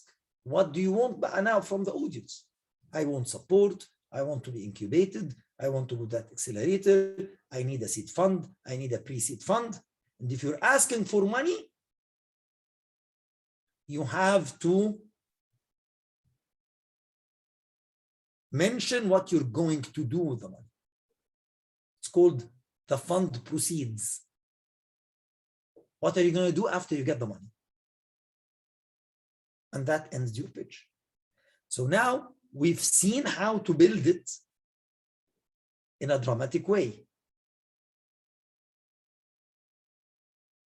With this way, if we go back to the first 7 questions, now we created drama, but it's not relatable yet. Because it's not relatable, it's not immersive. It is simple. People can now think, if I can get them to be immersed with that structure, they can anticipate what is coming next. It might not look familiar, and it might look. So there is a question mark how much they trust me now. So what is missing is actually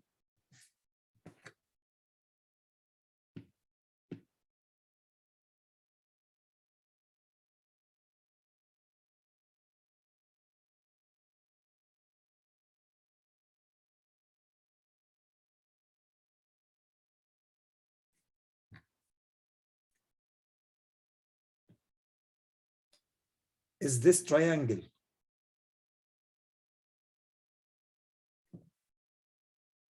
From what I just explained. And it all starts with the relation.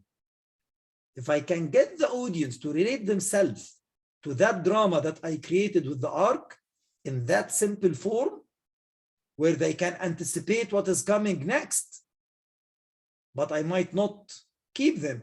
If I can relate them to this drama, they will be immersed, it will look familiar, and I will win their trust.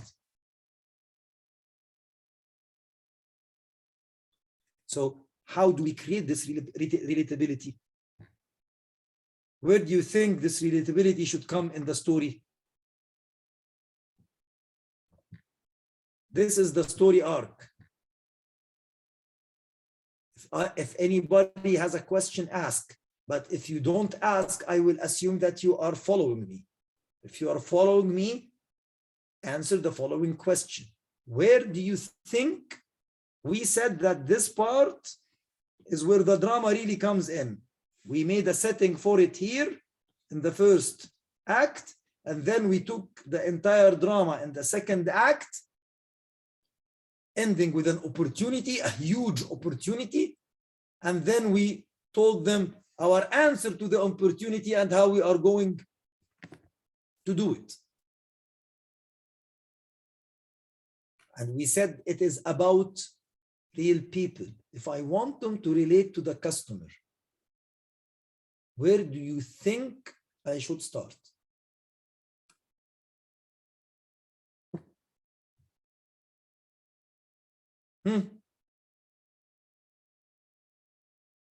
Any ideas?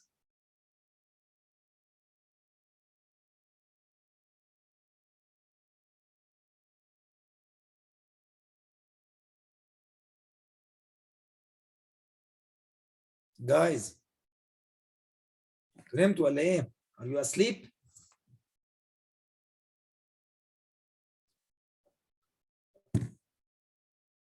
I should have told you get coffee, not something hot.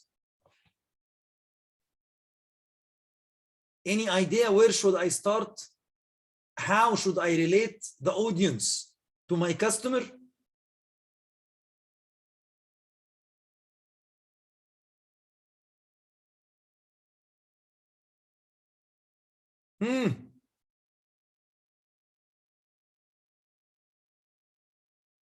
طب انتوا سامعيني؟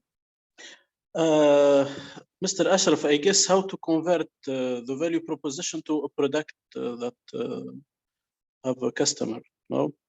No, that's too late, ya Muhammad. Good try, but it's a bit late. You're almost in 2/3 of the story. So if they are not related by then, it will be difficult to relate them now.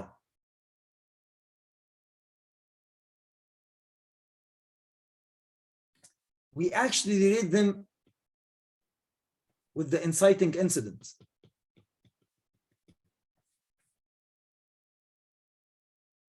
The inciting incident is two parts: the problem and getting the audience to relate to our people in that problem. By that, they will follow along with us in the drama, so they will be immersed.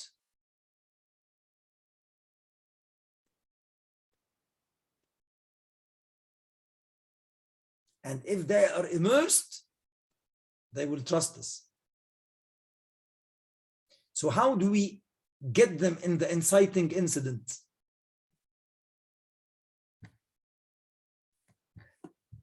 We use something called a hook. Didn't I tell you in the exposition and the normal drama, that's usually where we hook the reader or hook the movie watcher. That's how he relates to it. That's exactly what we do. We use the first act in short stories. We don't have enough time like movies to mix the actual situation, tell it in a way that while I end on the inciting incident, which is the massive problem, I make the problem the audience's problem. I relate the audiences to the problem. I put them in the shoe of the customer. I get them to put themselves in the place of the customer. By then, every build up I use here to the opportunity, they will be relating to.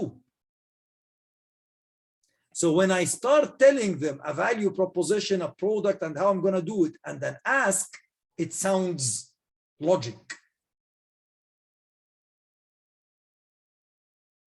Okay, let's leave the story arc and tell it in another way. The main elements of your story, according to the story arc, are 5 parts. A hook that puts your audience in the customer's shoes. Then you build up to the opportunity using your data. You build up with the data and you end up with the opportunity. That's the 3rd part. Now you tell us how are you going to solve that opportunity, which is your value, our value coin, part value, part product. And our conclusion is the ask. Now those map like this. Act 1 is the hook. Act 2 is the build-up. Act 3 is the resolution and the ask. Let's put it in another way. Your mission, developing your pitch as a team, is to brainstorm an emotional hook. Remember when I told you understand the emotions in that three-dimensional graph of your customers? When you understand those emotional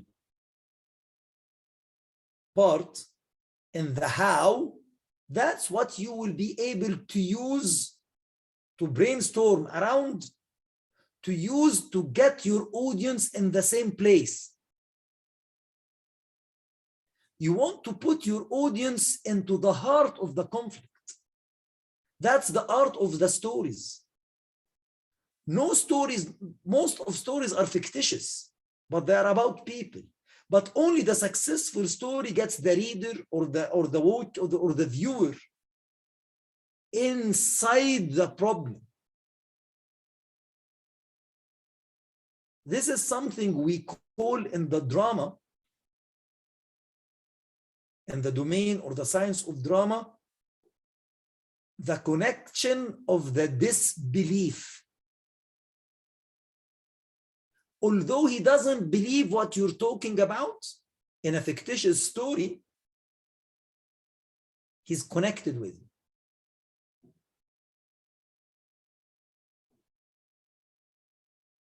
Okay? So what we need to do is, from the understanding of our customer emotions, we build a hook during setting up the stage that gets the people to imagine themselves in the shoes of the customer. So when I start building the data and the conflict up to the opportunity, going through everything and the competition, he is feeling as if it's happening to him. Okay? Then we only share what is critical to the problem, because you don't want to lose that connection. So don't waste your time telling so many things. You have 5 minutes, we're going to do it in 4. So only what is important to the building up to the opportunity that is related in somehow to that emotional hook, that's what we're going to use. Our role here is to convince people that we are right, so they give us what we want. Build the argument with data, because this is business, so we have to have numbers. To the climax of the problem, which is the opportunity.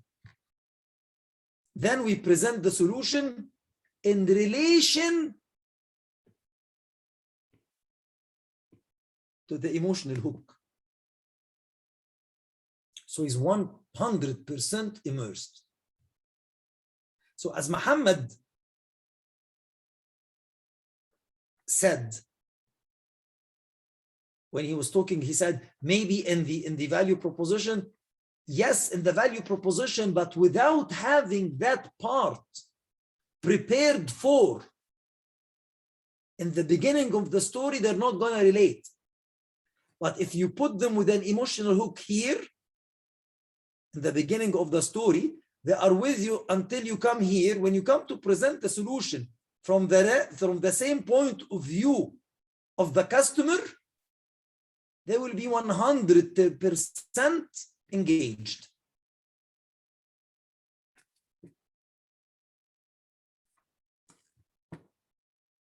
And then you need to have a simple, clear, and crisp conclusion or following action, which is, I will market like that, I will need this, I will do that, our team is this because, and they are unique because 1, 2, 3, 4, and we are asking for this amount of money.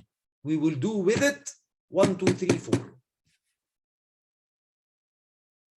Simple, clear, and crisp conclusion. Again, number 1 is the Act 1, 2 and 3 are the Act 2, 4 and 5 are Act 3. Final hints, you don't have much time. So although it's an art, we're focusing on the art of engaging people. Get right into the heart of the conflict. The shorter the proposition or the exposition or Act 1 is, and how strong it ends with an emotional hook is better. And go into the heart of the conflict, the heart of the problem, and start escalating it to the opportunity. Share only, as I said, what is critical to the moment. You most probably have gathered enough information to tell a story in 2 hours. We only have 4 or 5 minutes. You don't need to show that you know everything. Rest sure, they will ask you questions where that information after the pitch is going to come handy. But in the pitch, use only what is critical to the moment.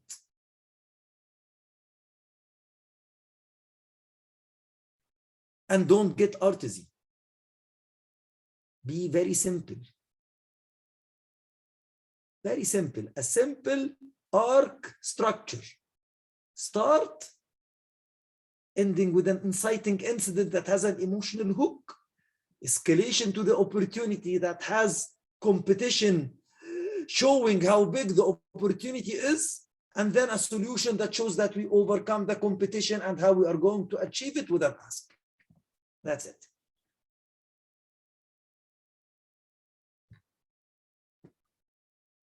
And have a clear conclusion.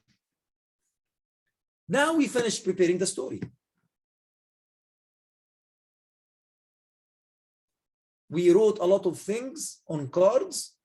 The story is actually taking some of these cards and putting them beside each other. So we're not going to use all the information we had, but you will gather pieces of those paper. Maybe you will start tearing out, if you're using a notebook, you're taking some pages of them out and putting them beside each other to build the story.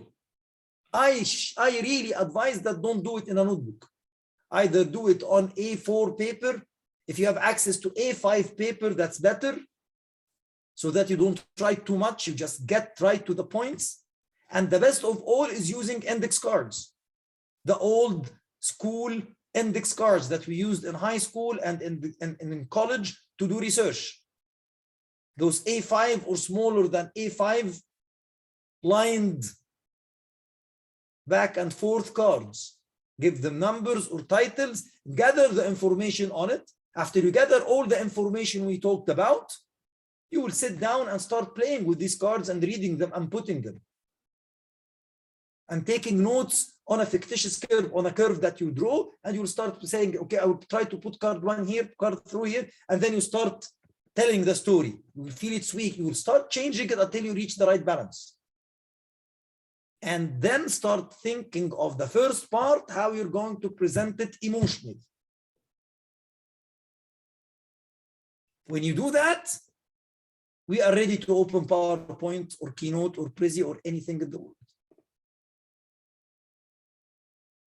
Or just write a letter, maybe write an essay.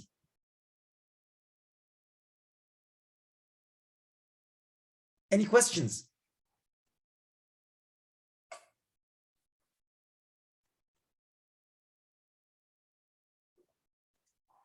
Shabab, any questions?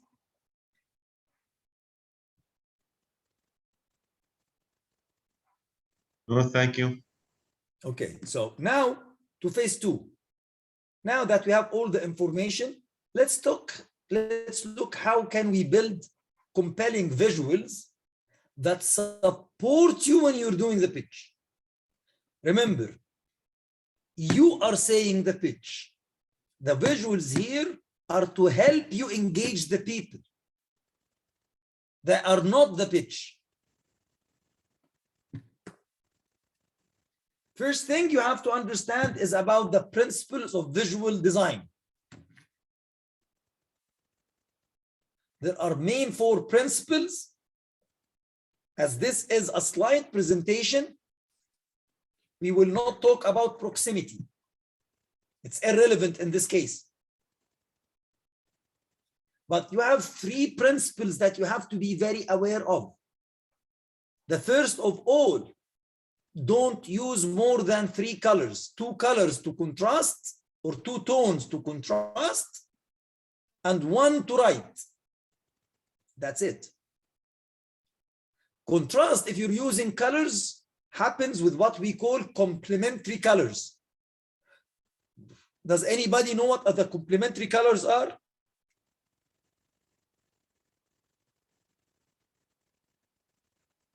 Okay, if you open any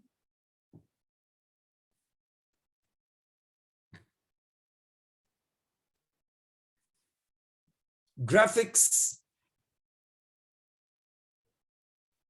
application like this, and you open the color disk or the color wheel. Okay, this is the color wheel. The color wheel has something very interesting.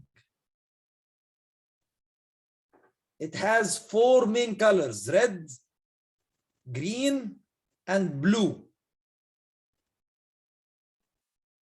Complementary colors are the colors that are opposite to each other. So this red, its complement, if I go 180 degrees, it's green. So if I want to use red, green is contrasting with it. If I want to use blue, it's orange contrasting with it. If I want to use yellow, it's purple contrasting with it. Some color discs give you the tool like this one that is called Harmony, which actually shows you immediately the contrasting color. So if I make it full hue, now I want to go, here we go. This degree of red has this degree of green showing up here. If I go pure yellow, that's pure blue. I go pure velvet, that's pure blue, that's pure orange. If I go, start going towards the magenta, I start getting the yellowish part. Okay? That's if you want to use colors. If you're using black and white, then that's black and white. Do not use grays. You want to use grays, use very distant grays so that they can show. That's in color and tones. Contrast as well can be achieved by contrasting shapes. A square against a circle. Vertical arrows or vertical shapes against horizontal shapes. So you keep this in mind. Why do you need contrast? Sometimes it comes in size, small and big. That's like the direction. We do contrast because on the slide, you want to focus on one or two pieces of information only. You might show a slide and talk about it for 30 seconds. That's a long time. What you focus on the slide visual is the only point you want the audience to go away with from those 30 seconds. Because if you think of it, the 30 seconds you're telling a story, you're trying to convince people with the importance of this piece of information. You do not repeat that telling on the slide. You only put the piece of information. So another way to think of it, during those 30 seconds, if the customer was not paying attention, if the audience were not paying attention, and there is only one piece of information I want them to know from these 3 seconds, that should be the piece of information you put it on the slide. So that's why we use contrast, because sometimes putting it alone might not make sense. And you will see some examples. The second thing is building a pattern or a theme for yourself by repetition. And that's very strong. You can see that I've used in this slide, this presentation is specifically, I used a very simple thing to repeat, which is the red bar with capitalized centered titles and a dark background. That's the repetition that I have done on the entire deck. I will get out of the deck now just to show you. Here on the side, you can see here, except for those questions. I started with the red and I ended with the red because those were like subtitles. But what is tying the entire theme of this presentation is very simple. A bottom horizontal bar with the same color that has the title of the slide. Do you see? I only get out of it in dividers. This is a subtitle, so I took it from down and I put it up. That's the concept of repetition. You can do it as simple as this. This unifies. You don't need to be a professional artist and go look for one of those fugly themes on Microsoft with purple, yellow, and black, and green, and shadows here and shadows there. We're not making greeting cards. You can still have a theme elegantly and very simple using repetition in colors or shape or certain elements that stay always on the page.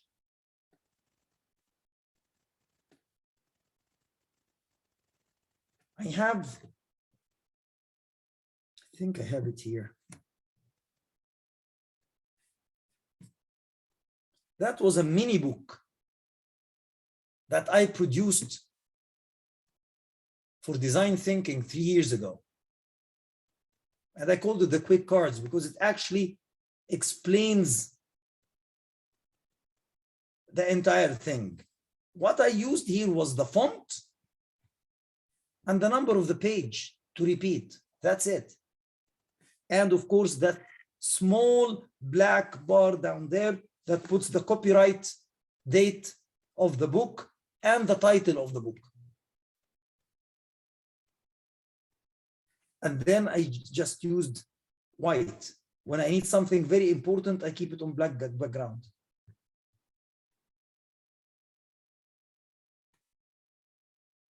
The main thing that is repeating is this thing and this thing down here. So repetition is a very strong way of building a theme simply and quickly. So don't forget that. Finally, please, s'il vous plaît. I don't know what you say it in Swahili. Please, with all the languages in the world, pay attention to alignment. A lot of you don't align things. You get sometimes stuck to put some different things beside each other or above each other, and you don't follow an alignment method. This really disturbs the brain. The eye is instantly going, if it finds repeated things on the same screen, it will try very hard to understand if they're aligned or not. If they're not aligned, the audience are going to be looking at your slide subconsciously, trying to find an alignment pattern, and you will lose their connection. Those are very simple, straightforward. You don't need anything more than that.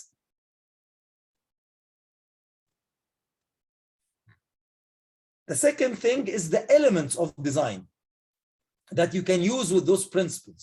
They are either lines, shapes, color, and size. Forget about space for the moment and forget about texture. You can use some shapes, couple of lines, colors. You can use those either with repetition, with alignment, or with contrast to build strong visuals that can be simply and immediately perceived by the audience only on the key element you want. After that, how are we going to apply it? Simplicity is the mother of all rules. Simple is more. An example, you're building to the opportunity. So you're showing the buy people on your website buy, and you have all the data. So you start creating men alone and women alone. Fine, that's gender. And then you start, because you have it by 15 minutes. So you group them in 3-hour intervals. Do you see what we have? That's a circus. You cannot draw one single conclusion from this slide. Despite whatever you're going to be saying, the user will be trying to understand, why are you showing this slide? Are you showing it? The only thing he will comprehend is that this is what you're going to be talking about. Because this is the only different thing. Is that you are showing is that between 3 a.m. and 6 a.m. people don't shop?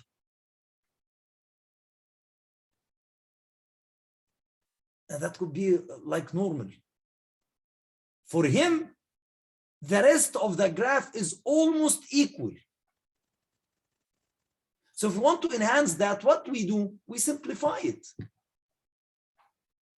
I group it. I show it in 6 hours intervals instead of 3. Now, I have a more meaningful minimum, 12 a.m. to 6 a.m. But most importantly, I can see that the blue is most probably the slightly dominant period. Yani, what conclusion you will draw? That people don't shop from 12 to 6. Shopping intervals are almost the same, but it slightly peaks from 12 p.m. to 6 p.m. You cannot draw this conclusion from this one.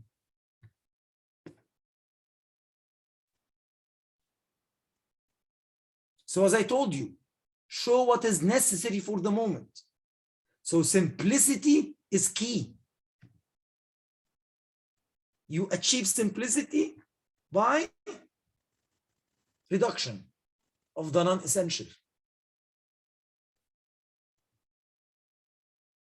You can use simplicity utilizing white space. Don't be afraid of the white space. In Egypt, I don't know in the rest of the world, but I know for a fact in Egypt, these art teachers in elementary school are criminals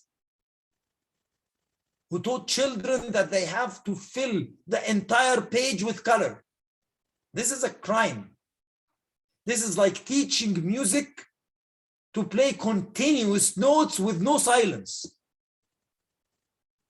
If you play notes with no silence, you don't have a melody. The main thing that makes you recognize melodies is the amount of silence you have between them.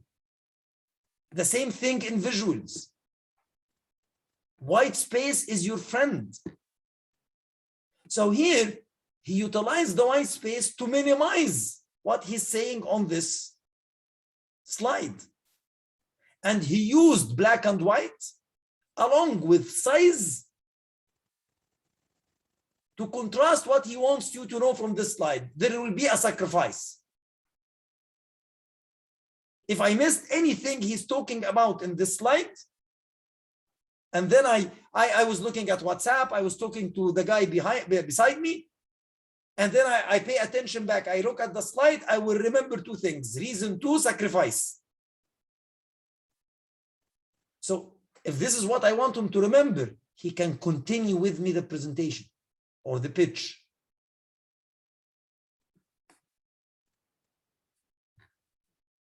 Third thing, create a visual balance. As we will see in the next couple of examples, never use a picture, one picture on a slide, and don't make it fill the screen. Make your slides full screen. Now, where to put text? You don't put it on the busy parts, you put the text on the empty parts, like this part. The effect of having a big picture filling the screen is called the picture superiority effect. It helps get the people immersed with you in what you're telling. And then you take a part that is empty with minimum details and you put the text over it. Like this one. And here, to achieve the balance, we made a simple alignment between trust and the boats. Here.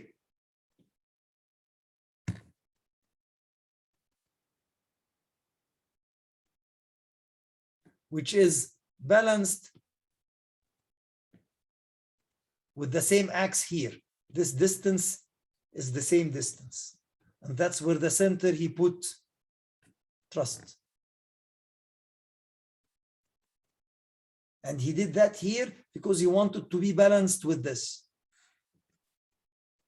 So this is a very balanced, peaceful, eye-resting visual.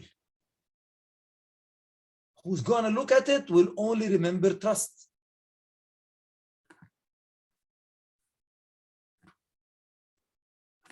This picture.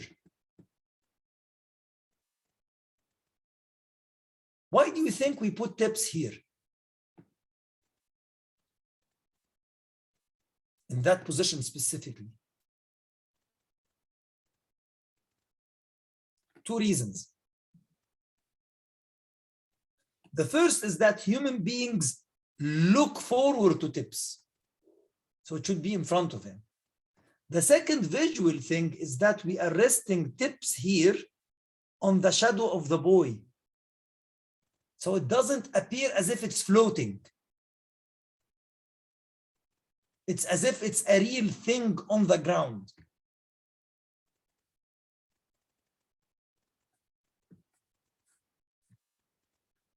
And the very last tip you need to do is about composition. We use something called the rule of thirds. If you want to put different elements in a picture to convey the message, like here, a simple guide to kicking butts.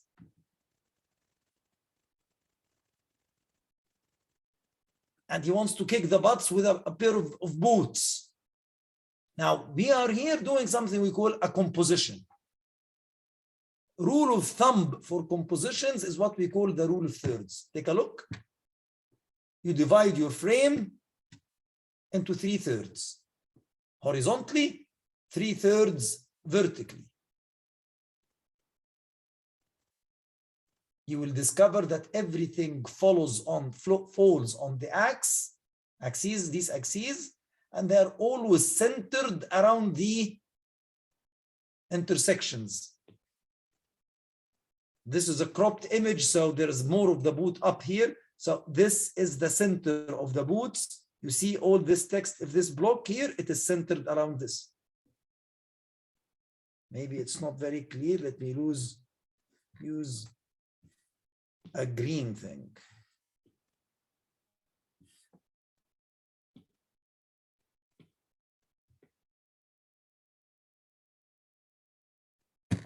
And then the text here is lying around this line and centered around the intersection. These boots are vertically lined on this line and centered around this intersection. This is a very simple rule. You will try it a couple of times and you will master it, and it guarantees a visual composition that is eye satisfying. That's why in all the modern cameras, you will find this grid in the viewfinder.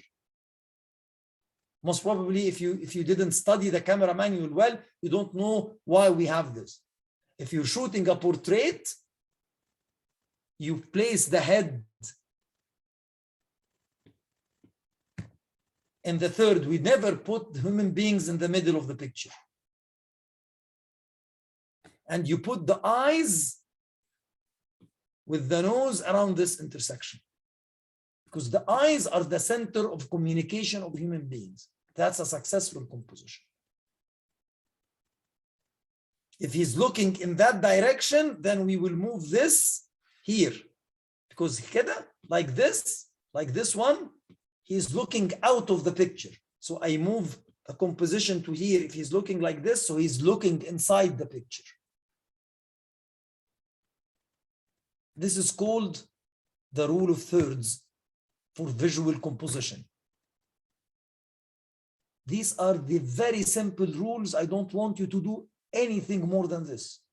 If you abide to these simple rules, you will produce an extremely successful visual deck. And you only put on those slides what is important to the narrative that you developed.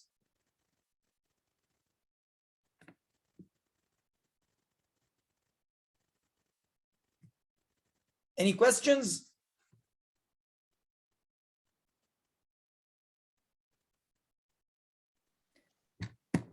Now we move to the delivery.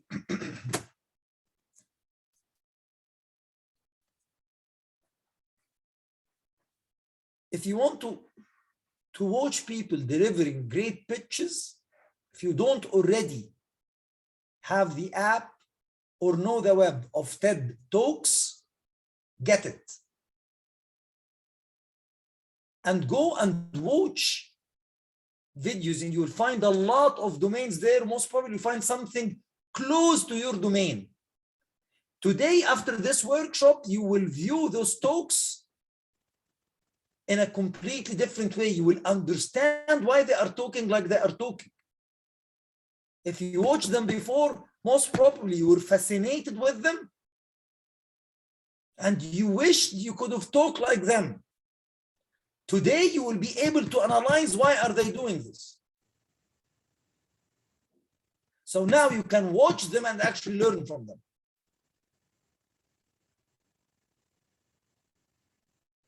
For starters, you need to rehearse your pitch 1,000,000 times.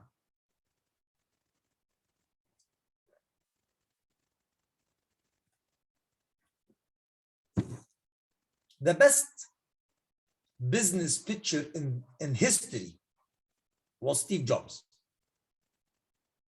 Not that I like him, but I'm not biased for that part. That's not my categorization. But what people don't know about Steve, until the very last pitch he gave in early 2011, before he resigned and passed away, he rehearsed it 10 times. That was his habit. We have a keynote on the 10th.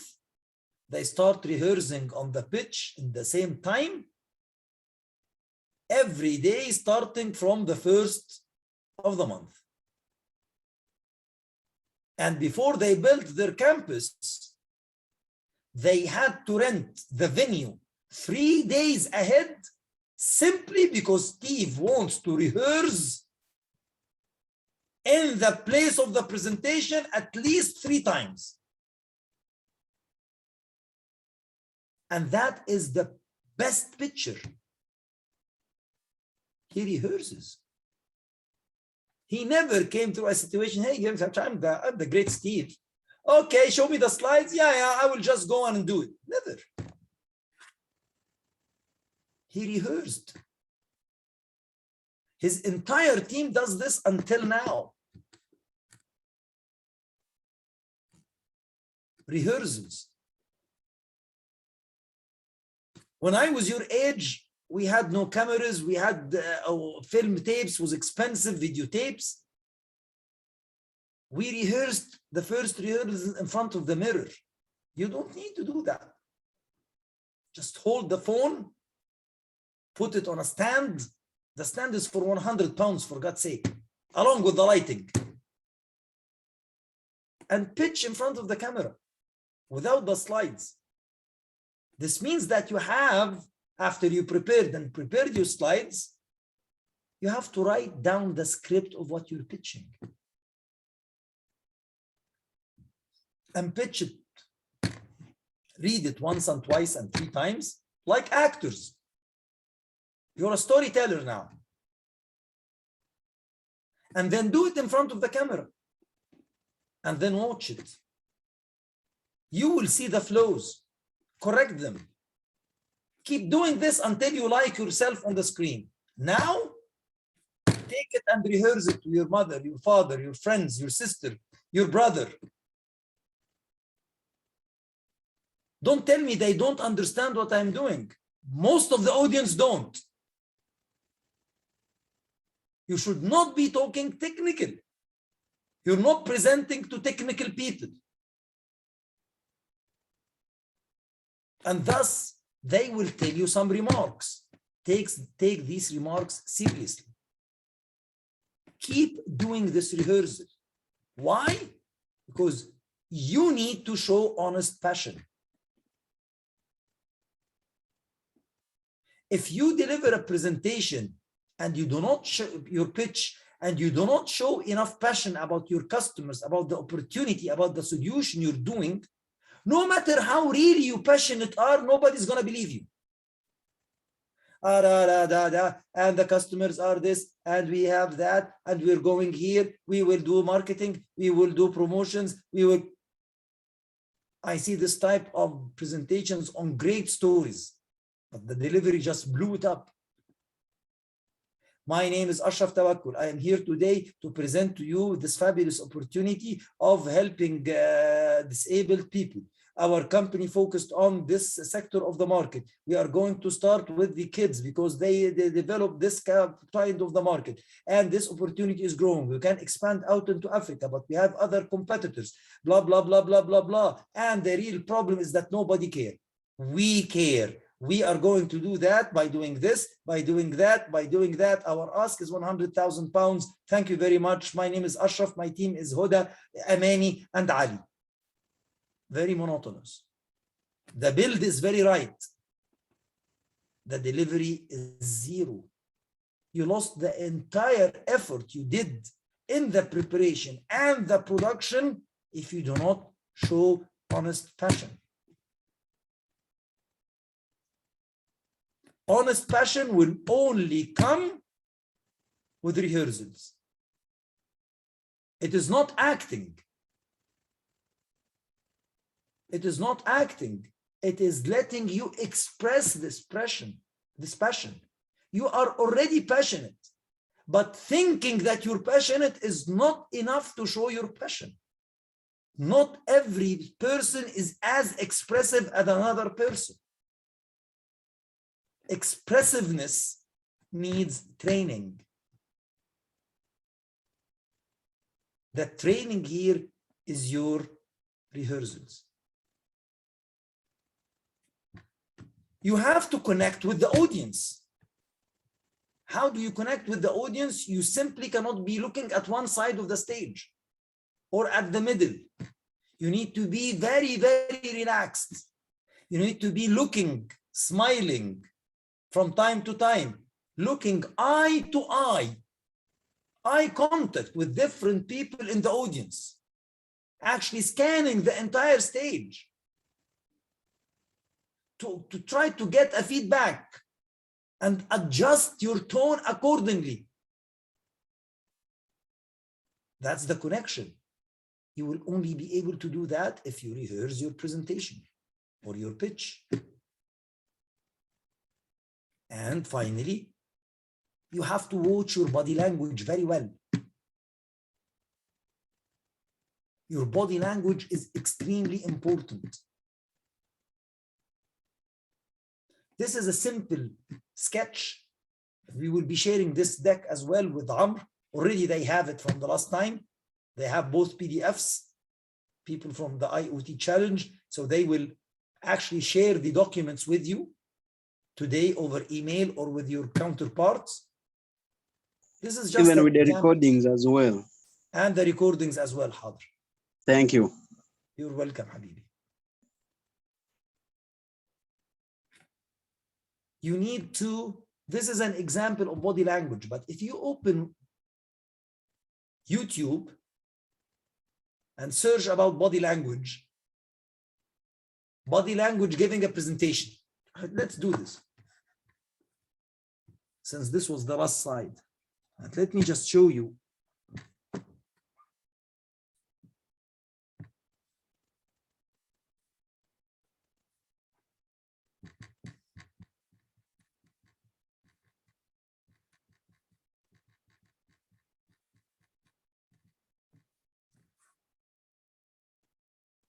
Do you see how many? Let's watch these 2 minutes together.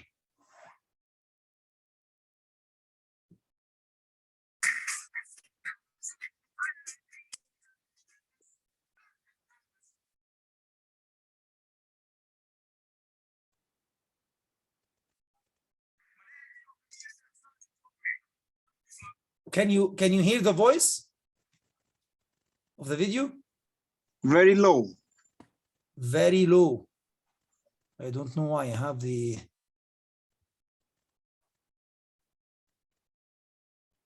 Let me try.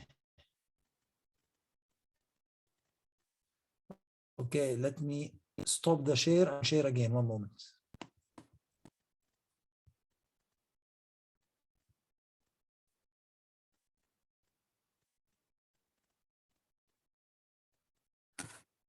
I know why. Okay.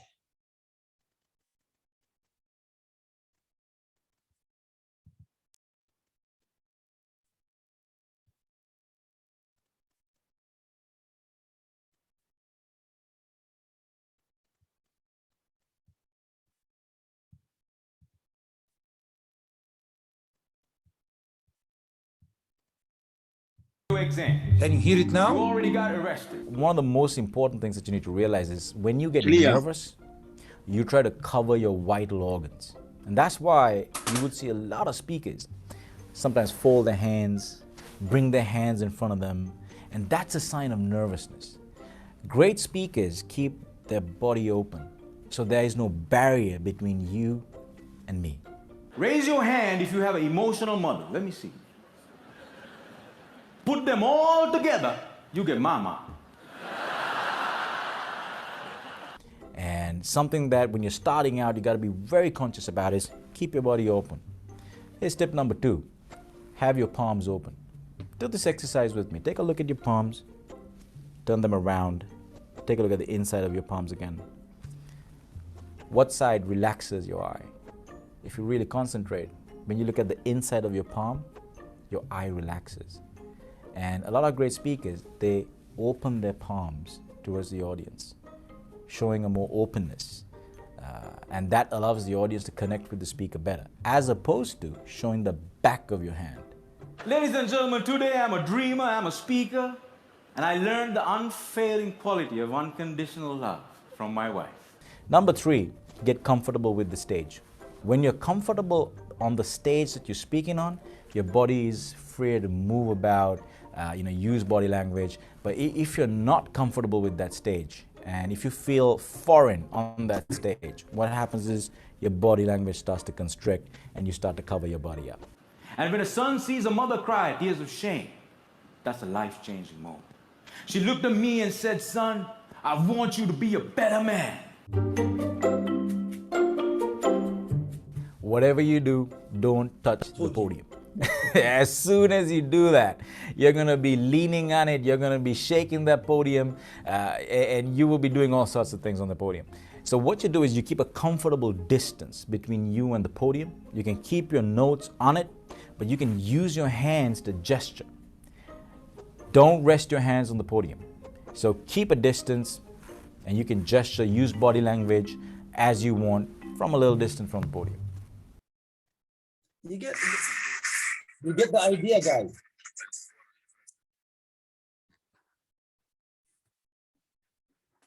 Did you get my idea? So you need to watch some of these things. The slide that I included, let's go back to the slides.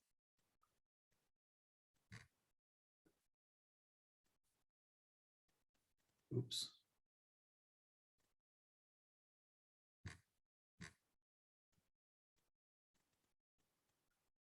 If I zoom it a little bit, you will see all the things that he was talking about. Keeping yourself open. I am here. If you raise your hands like that, your arms, this means I am here. If you put one hand, you're directional. This is depression. This is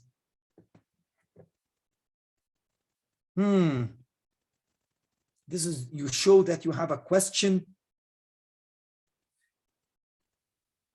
and so on. This is just an opener to the topic, because that's a big topic and it cannot be taught in a workshop. You need to practice it, and you watch somebody doing it in front of you. If you want, we still have time, we can watch a couple of other videos and explain them to you, like those 2 minutes if you would like, but that concludes today's actual guidelines on how to develop your story.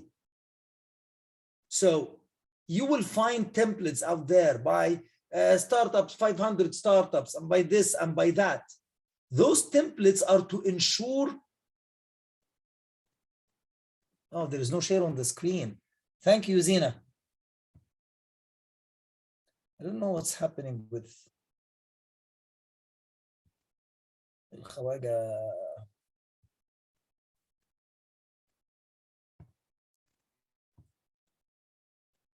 Thank you, Zina, very much for bringing this to my attention. Thank you.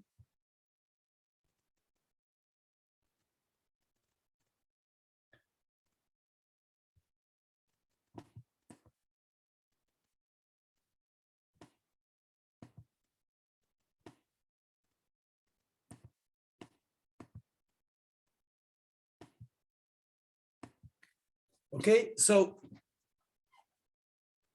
those templates are to just ensure that the data we talked about that you need to gather, this part here from your business plan, all this that you have. But how are you going to put that information in a compelling way? Nobody tells you this. Seed Stars template, that's another incubator, a well-known international incubator, stresses on using the hook. Those are the best people I've seen them trying to do something. Like, and yet nobody tells you how to build the story. So don't be confused by using the 3-arc story to arrange the templates that you get. Those templates you see from pitch templates from 500 startups, tips from this, blah, blah, blah, from that, they are not arranged. It is not his job to arrange, because if he arranged, he's telling your story. And actually he's giving a standard story for everybody, which is not right. So they are not there to be used in the same order. They just give them to you because they don't know what you want to say, and because they don't think you can prepare the information without their slides. Use those, if you want to use one of those templates, use them as a guide to the information you need to gather, to the questions. Add to that your understanding of your customer, which you already should have. You're just gonna unfold it on these dimensions, and remember the 7 elements. This enables you to take that same template and arrange it to build an arc. arrange it to have an act 1, an act 2, and act 3.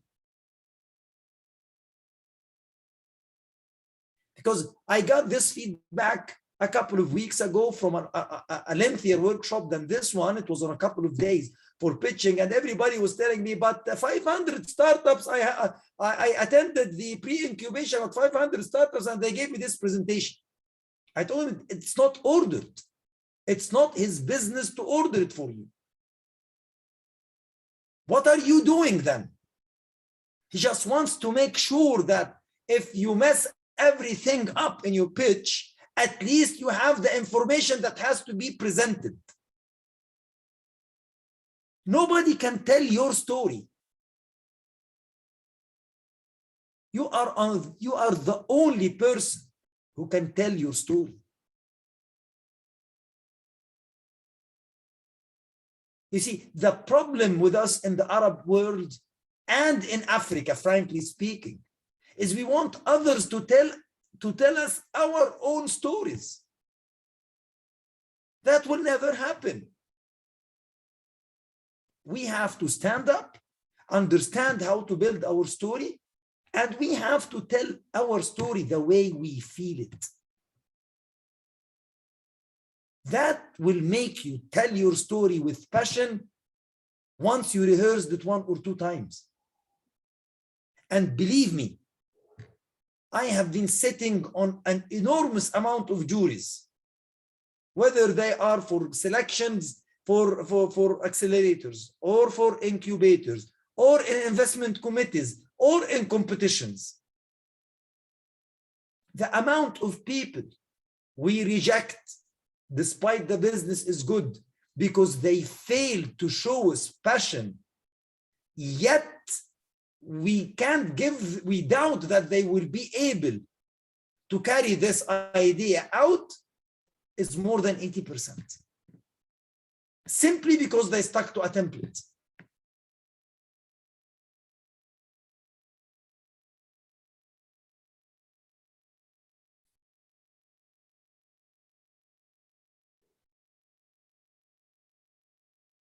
Let me show you something. I don't know if I can find it على طول or not.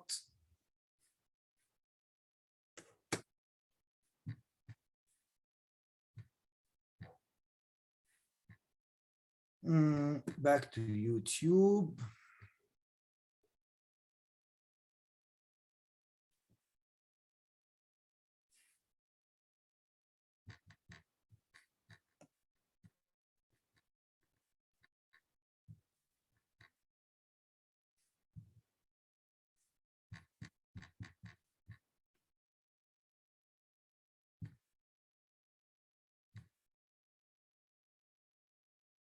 Okay, let's watch together those 10 minutes of Steve Jobs introducing the iPhone, and try to tell me after we watch them, how many things did Steve do in this video, in this part when he launched the iPhone? It's a new product. It's like pitching a new idea to the audience. And tell me, how much do you think you've seen in these 10 minutes of what we talked about shortly? Okay?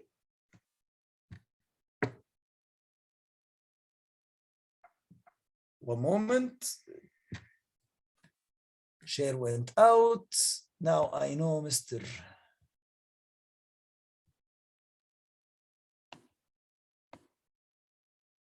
You can hear the voice. This is a day I've been looking forward to for 2.5 years. Yes.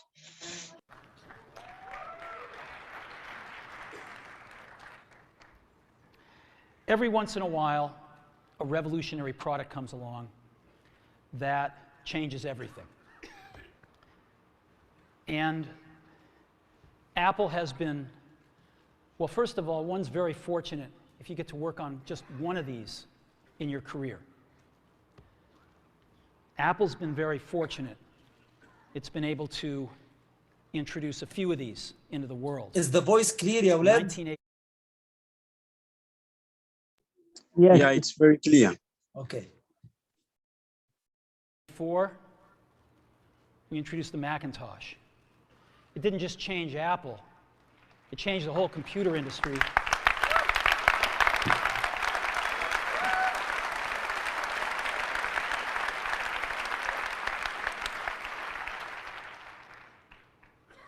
In 2001, we introduced the first iPod.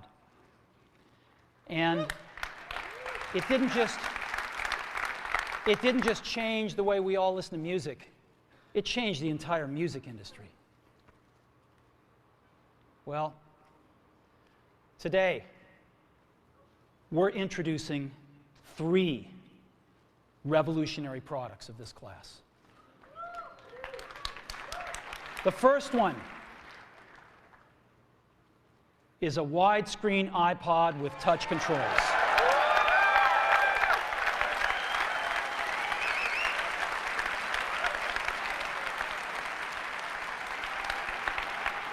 The second is a revolutionary mobile phone.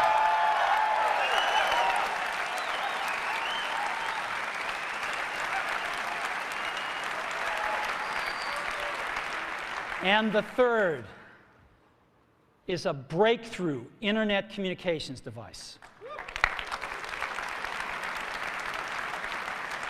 So, 3 things: a widescreen iPod with touch controls, a revolutionary mobile phone, and a breakthrough internet communications device. An iPod, a phone, and an internet communicator. An iPod, a phone. Are you getting it? These are not 3 separate devices. This is one device. And we are calling it iPhone. Today, Apple is going to reinvent the phone. And here it is.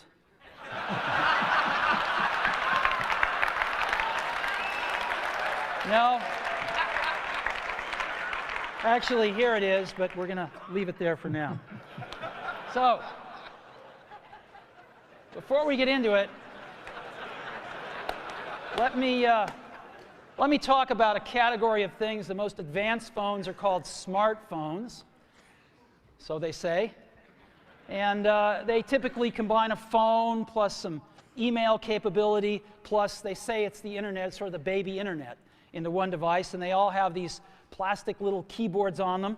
And the problem is that they're not so smart and they're not so easy to use. So if you kind of make a Business School 101 graph of the smart axis and the easy to use axis, regular cell phones are kind of right there. They're not so smart and they're not so easy to use. But smartphones are definitely a little smarter, but they actually are harder to use. They're really complicated. Just for the basic stuff, people have a hard time figuring out how to use them. Well, we don't want to do either one of these things. What we want to do is make a leapfrog product that is way smarter than any mobile device has ever been and super easy to use. This is what iPhone is. Okay? So, we're going to reinvent the phone. Now, we're going to start with a revolutionary user interface. It is the result of years of research and development. And, of course, it's an interplay of hardware and software. Now, why do we need a revolutionary user interface? I mean, here's 4 smartphones, right? Motorola Q, the BlackBerry, Palm Treo, Nokia E62, the usual suspects. And what's wrong with their user interfaces? Well, the problem with them is really sort of in the bottom 40 there. It's this stuff right here. They all have these keyboards that are there whether you need them or not to be there. And they all have these control buttons that are fixed in plastic. and are the same for every application. Well, every application wants a slightly different user interface, a slightly optimized set of buttons just for it. And what happens if you think of a great idea 6 months from now? You can't run around and add a button to these things. They're already shipped. So what do? It doesn't work because the buttons and the controls can't change. They can't change for each application, and they can't change down the road if you think of another great idea you want to add to this product. Well, how do you solve this? It turns out we have solved it. We solved it in computers 20 years ago. We solved it with a bitmap screen that could display anything we want, put any user interface up, and a pointing device. We solved it with the mouse, right? We solved this problem. So how are we going to take this to a mobile device? Well, what we're going to do is get rid of all these buttons and just make a giant screen. A giant screen. Now, how are we going to communicate this? We don't want to carry around a mouse, right? So what are we going to do? Oh, a stylus, right? We're going to use a stylus. No. No. Who wants a stylus? You have to get them and put them away, and you lose them. Yuck. Nobody wants a stylus. So let's not use a stylus. We're going to use the best pointing device in the world. We're going to use a pointing device that we're all born with. We're born with 10 of them. We're going to use our fingers. We're going to touch this with our fingers. And we have invented a new technology called multi-touch, which is phenomenal. It works like magic. You don't need a stylus. It's far more accurate than any touch display that's ever been shipped. It ignores unintended touches. It's super smart. You can do multi-finger gestures on it. And boy, have we patented it. So,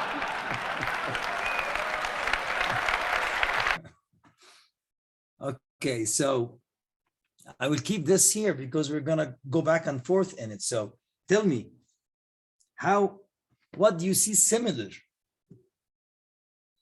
in different points that we talked about in this workshop today, in this presentation?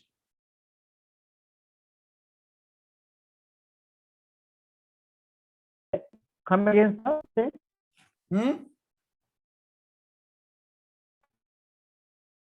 Hello? Hello, like, what did you say? Like, can you come again? Yeah, I'm telling you, we've talked about the story arc. We talked about hooks. We talked about escalation. Can you point any of these in this presentation? Yeah, the hook is the devices he mentioned, which Yes. seems like 3 different devices, but at the end of the day, it's one single device. So it hooks Yes, the that audience was to the one whole hook. conversation. He actually used multiple hooks for multiple purposes. But yes, when he came to talk about the smartphone, the first hook was putting everybody by showing different devices that are in their pockets. So everybody related to it. And then he started telling them the problem from their own point of view. They are there whether you need them or not. And then he presented the solution into the relation to the hook, to the original hook. What was the original hook? Let's go back.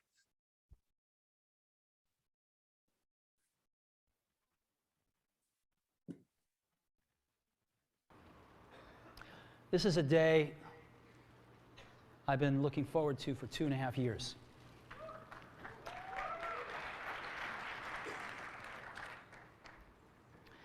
Every once in a while, a revolutionary product comes along that changes everything.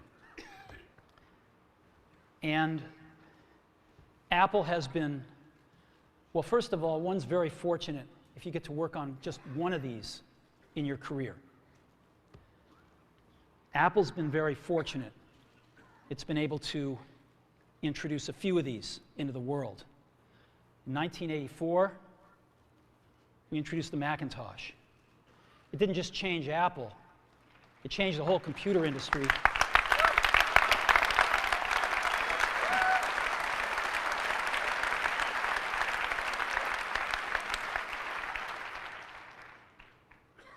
In 2001, we introduced the first iPod. And it didn't just change the way we all listen to music. It changed the entire music industry. Okay, so what he's been doing in those 1 minute and 17 seconds, he's been setting the stage. The stage for what? He's been setting the fact that Apple changes industries. And on purpose, not by chance. That's why he said in the very beginning, first of all, one would be lucky if he worked on one of those products in his entire career. Apple has been very lucky because they've done this that changed the desktop. They've done that changed the music. So they're two different realms. So what he's doing, he's setting the stage and the fact that he's gonna change a new industry. So he's engaging with him. Is that clear? Yes, sir. Yes, sir. Then, Well, today, we're introducing 3 revolutionary products of this class. so he started talking about 3 revolutionary things. That's his hook. And in the hook, 2001, iPod was in 2001. That was it the didn't last just thing they change did. the way we all listen to music. It changed the entire music industry. Well, today, we're introducing 3 revolutionary products of this class. The first one is a widescreen iPod with touch controls. Why did he start with the iPod? Because the iPod relates people. People had a problem with the iPod at its end of the days, at its peak, that the screen was so small. And he had a huge market share of iPods. So he started this revolutionary device by not saying it's a phone. It's a widescreen iPod with touch controls. Everybody started clapping, as you've heard. Why? They are relating to it. Everybody imagined their iPod as the new device. Okay?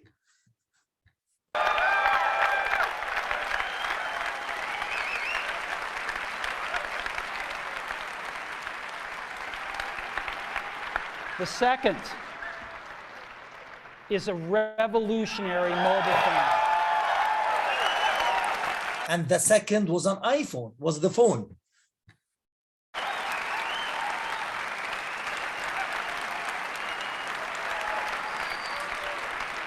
And the third is a breakthrough internet communications device.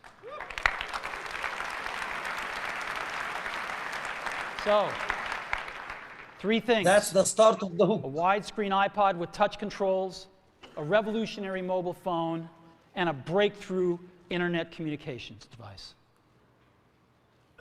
An iPod, a phone, and an internet communicator. An iPod, a phone. Are you getting it? See, the hook is what? The repetition of the 3 things. And then when they started communicating with him, he asked them a question. Usually the hook ends with a question. Are you getting it?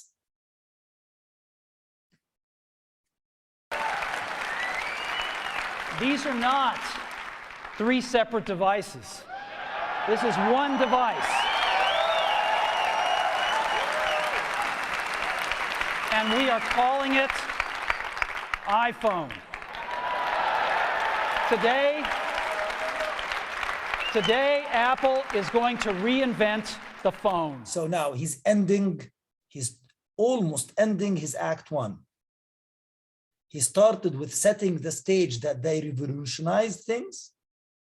So he stated that they revolutionized the computer, they revolutionized the music, And today they are going to revolutionize the phone. And he's going to end the hook. And here it is. With this picture. Because it was so many rumors that Apple cannot make a phone. If they make a phone, they will put it on an iPod. So they made a dial-up phone to an iPod, and he didn't show us yet the new iPhone. So that's the end of Act 1. A new revolutionary device that borrows from the iPod, but it's not an iPod. The second act is starting with telling the problem with the phones. It's stating the problem. Actually, here it is, but we're going to leave it there for now. So, before we get into it, let me talk about a category of things. The most advanced phones are called smartphones, so they say. And they typically combine a phone plus some email capability, plus they say it's the internet, sort of the baby internet, into one device, and they all have these plastic little keyboards on them. So from here, what he's doing, he started to break into the problem. He's building up his drama. He started with the competition, showed their bad things. He started with the crisis. And then he related once back to the emotional hook of the revolutionary thing, which is how can we make a giant screen?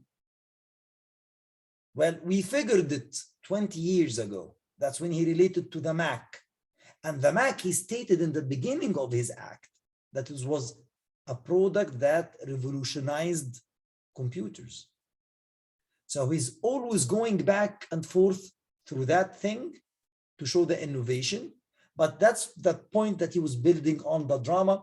If we continue the movie, you will see him building up to the numbers. It's a lengthy movie. We cannot go through it all. It's about something like 30 minutes.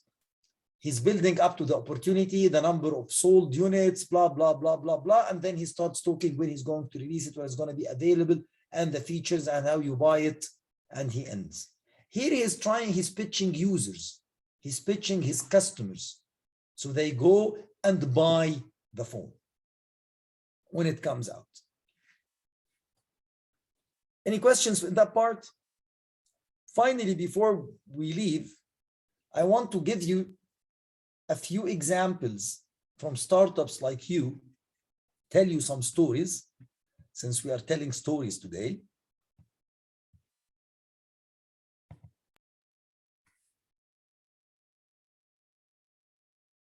About the hook and its importance,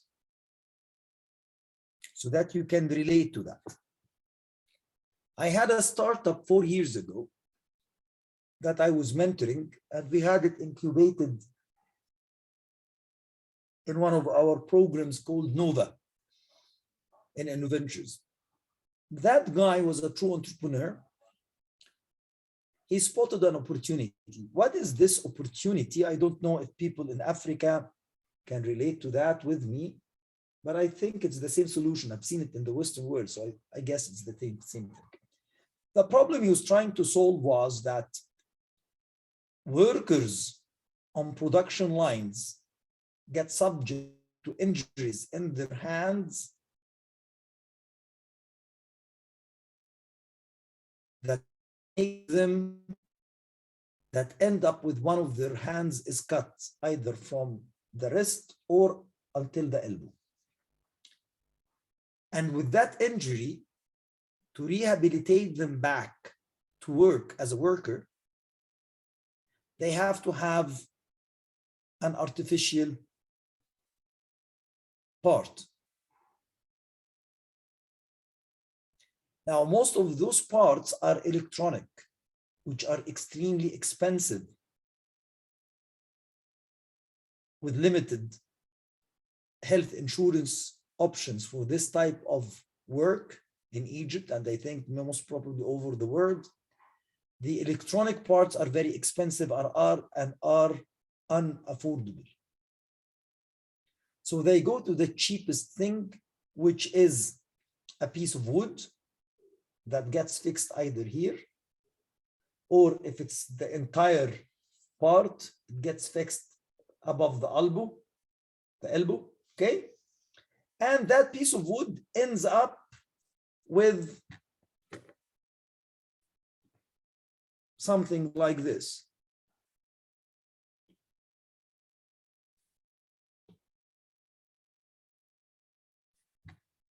It's a piece of wood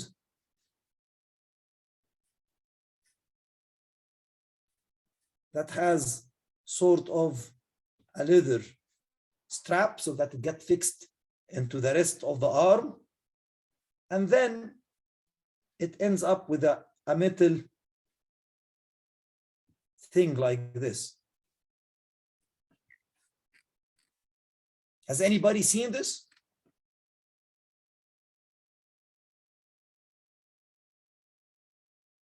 Sometimes this is because the guy is gonna rework on a line where he has to pull things from the line of production. Sometimes that piece of wood comes out with something almost like a tweezer, so that he goes in and he flips things around. The point is this piece of wood has this piece of metal on it, looks very ugly. It actually is very scary. I don't know if I can find pictures for it on the internet or not. Let me try that while we're talking. Seeing is believing.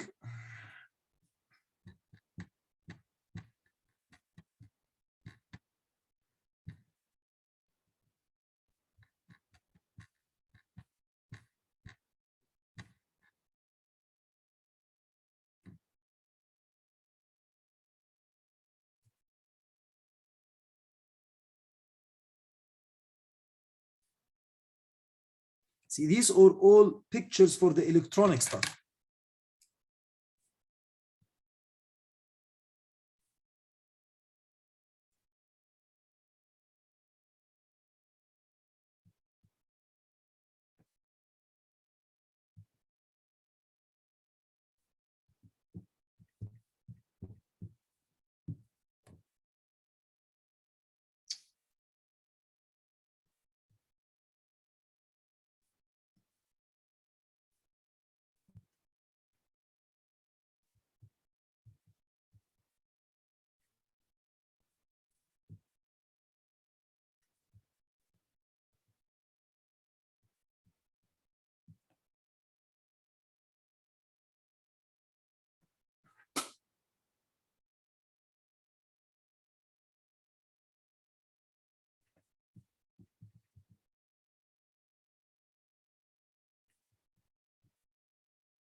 You see, I can't even find it. Most of them have fingers. This is how, as you can see here in this picture, how they fix them in the hand. But that thing we have looks very much like the drawing I've drawn to you on that sketch. It's a very ugly, scary, maybe I can find it. Scary.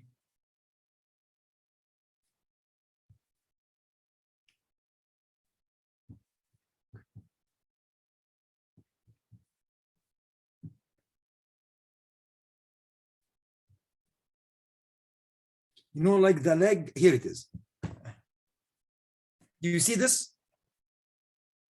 Can everybody see this picture?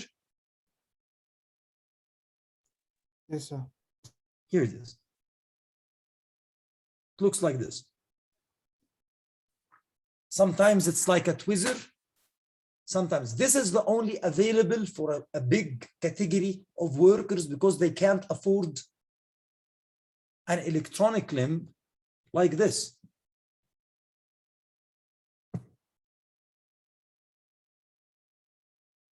So his idea is to make a limb like this, a hand like this one, low cost, but not electronic. It was mechanical. It had sort of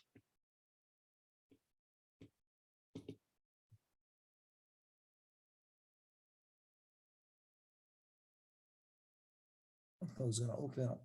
It's taking too much time.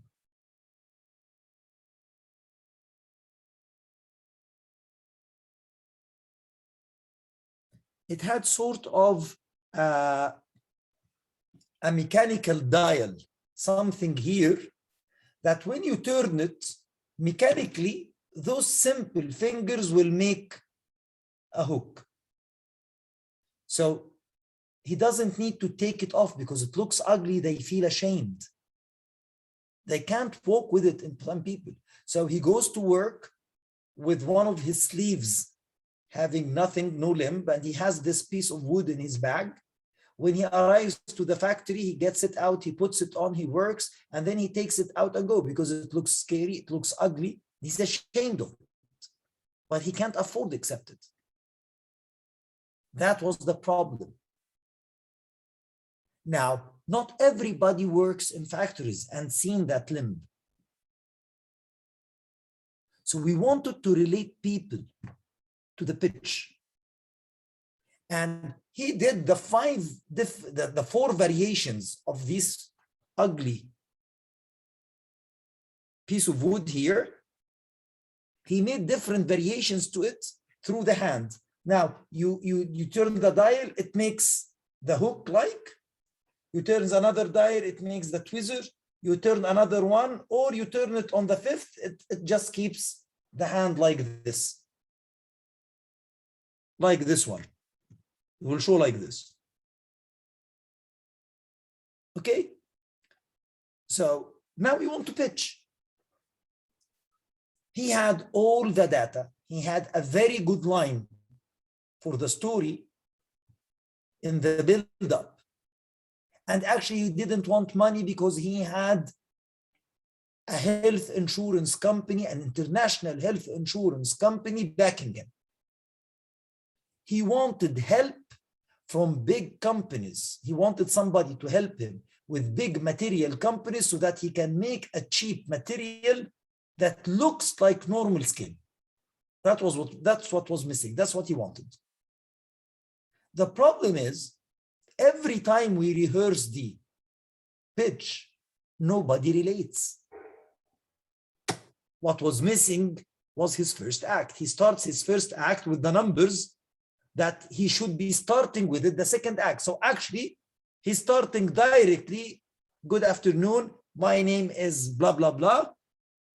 The market, the problem of the cut hand, there is this number of people without hands, there is this number, blah, blah, blah.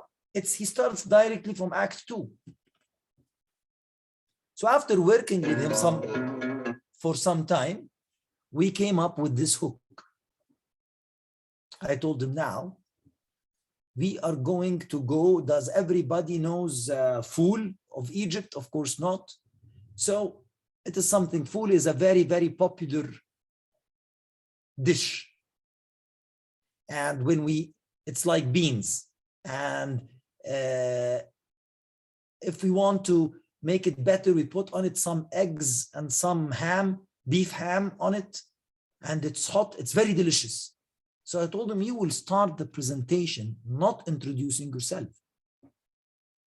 You will start the presentation with a full screen shot of this dish. Smoky, very delicious, mouth-watery. And you wait. Don't start your pitch so the clock doesn't start ticking until everybody focuses on the picture and they get complete silence. And you will start your pitch with one question, with a big smile. How many people in the room can resist or would love to eat this dish. And everybody's gonna raise their hands. A lot of people are gonna raise their hands. It's a very popular dish and the picture is very tempting. Now you're gonna count the hands. And because he had much data, we knew that from every 100 worker, there was something like 22 people with missing limbs. So I told them, we will use it for the argument. Don't tell them workers, you will count the hands, round up the figure, and you will tell them, well, I have some news for you guys. Do you know that from every 50 people like you loving this dish, there are 11 people who cannot raise their hands because it's cut. It's not there. And you take a silence. What did we do with that? We put everybody in the room who raised his hand will do this. We cut the hand of the audience. We cut the hands of the audience. So now they are looking at him. There are people like you that love this dish and would like to eat it and cannot respond to this question simply because they are ashamed because their hand is cut. They don't have a hand to raise it. Do you see what I'm going for? And then you go with your act 2. Now everybody is following with you. When you come to the solution and you present your minimum viable product, and we had a prototype with us on the stage, now you tie it back to the emotional hook. Now, before you tell how much money you want, after you show it to them, now, like what Steve Jobs did, now, anybody, even if he had a missing limb, can raise his hand. This is the meaning of putting the existing situation with a hook that gets people emotionally attached and relate to it later. Another example was I was training people for the Deutsch Academic Affairs contest. They had something called Falling Walls. I don't know how many of you know it. It's about scientific research. And I was tasked with training one of the Egyptian pharmaceutical fresh graduates on her pitch. And that was very challenging because they had only 2 minutes. The pitch was only 2 minutes. And the Germans are very, very ridiculous. They insisted that they have more than 2 slides, no more than 2 slides. So she had 2 slides, one to show the problem, do whatever, one to show her research. 2 slides and 2 minutes for the pitch. So we started by doing the pitch in 1.5 minutes. And she kept telling me everything. She wrote the narrative, everything was fine, but there is no hook. What was she doing? She was asking for a grant that enables her to dig a certain type of bacteria that has never been exposed to civilization from deep down in the Red Sea. Why? Because there is a new set of bacteria way more dangerous than corona. But the point with viruses, they spread very quickly. But bacteria doesn't spread that quickly. But the problem with that bacteria is it is immune for every single antibiotic we know. So her preliminary research was, if she gets that flora from deep Red Sea and use it, it eats up this bacteria. So she has started having a cure. So they call this type of bacteria megabugs. So her pitch was, she wanted a grant to continue her work on getting flora from deep Red Sea to help cure megabugs. So we built up the data for the minute that we can, and I kept 30 seconds for the hook. And there was no really hook. She didn't have a hook. And then I asked her, you are mentioning this megabugs and you're mentioning some names, scientific names of the diseases. Doesn't these diseases have pictures? And as a fine young lady, she started panicking. No, they look frightening. They're so ugly. They are old. I told her, let show me. And she picked up Google Images and she picked up some pictures. And I was like thrilled. So this is great. She told me, what is great? This is unmerciful. No, we will put two translating so that we use only one slide. We will animate two full screen pictures, one for a young boy and one for an adult. Those bacteria, the young boy, the bacteria actually ate his cheek. You can see the bones of his jaws. A kid, 11 years old. And the guy was actually without an ear. And it's coming down on his neck. So we animate those two screens in full screen.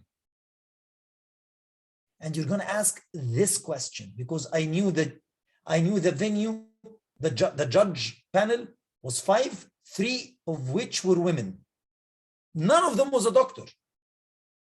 They are all commercial and grand people. I told her, we will show those two pictures and you will keep them moving for 10 seconds. And then ask the following question.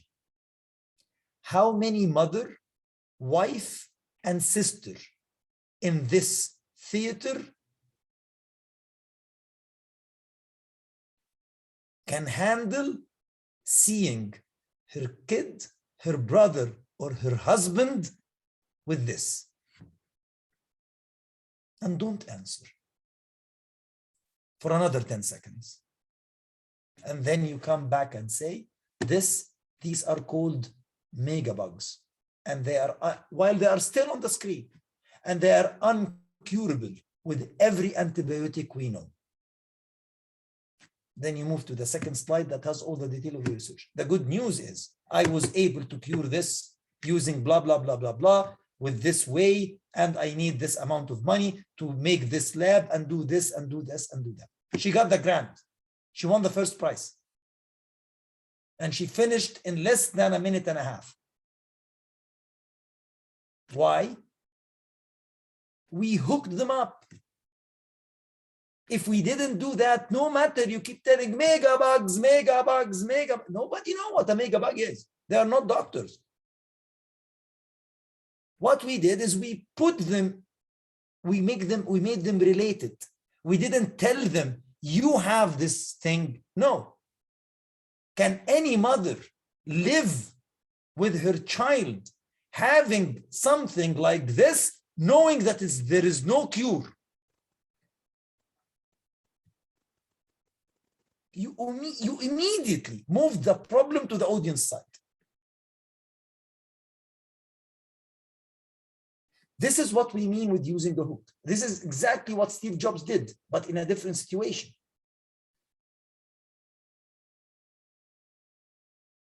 And he had to do that, although he represents Apple, this big, huge company, but he's introducing something new. They have never been in phone industries. Their competition were like Nokia, Ericsson, people who have been years manufacturing phones. And there were some touch phones, Palm OS, and they still had some keys. So he had to build it in the same way.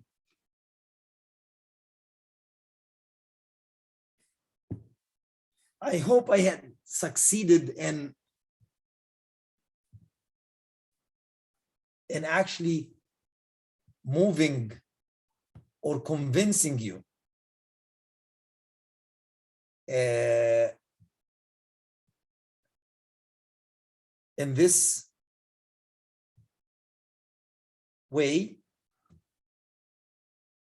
And it's supposedly, I hope the people with us here from the Arab Challenge, from the AIoT Challenge will tell us right now is that we actually have the next coming 2 days for you guys. You have tomorrow or the morning to work on your pitch based on what we said today. And I'm happy to take you guys one-to-one over tomorrow and after tomorrow to look at the attempts of your pitches and see how much did you comprehend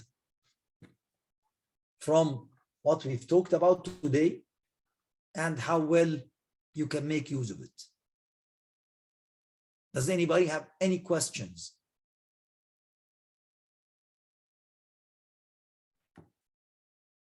Thank you so much for the wonderful presentation. You're more than welcome, Ya Omar. Thank you. I hope it was useful. Yeah, basically what I understand, the university finally project and the startup is going to have the same pitch deck format, right? I can't hear you. Your voice is breaking. Hello, can you hear me now? Hello, can you hear me now? Yes, Kida, I can hear you. Yes, thank you. Basically, the final year project track and the startup track is going to have the startup pitch deck. Okay. No, I'm asking. Well, to find out, actual, like, going to be the same. Yes. Actually, the logistics of the actual pitch is not with me. It is with the guys from Africa IoT Challenge, like Amr. So Amr is better. Amr Hisham is with us today. He is more suited to answer your question. Okay.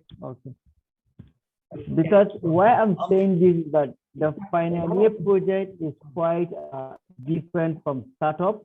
So I was wondering, are we going to have the same pitch content, or the final year project is going to be in a different format? But since if it's going to be anything like the one that happened during GITEX, you will have different venues for the startups than the projects, than the graduation projects. You will have different time. It's not going to be the same thing if it's going to happen like the previous one. But the story will be told the same. For you, it doesn't make a difference. Both of them will be pitching, but they are different venues because they are different capabilities. You get what I mean? I think the graduation projects have more time, something like that. The startups are presenting to more investors, and they have lesser time. One of them was 6 minutes, the other was 4, something like that. Okay. I will make sure that they communicate this with you all when I get in touch with them today, because it seems that they are either away from the screen now, or they can't hear us for one reason or another.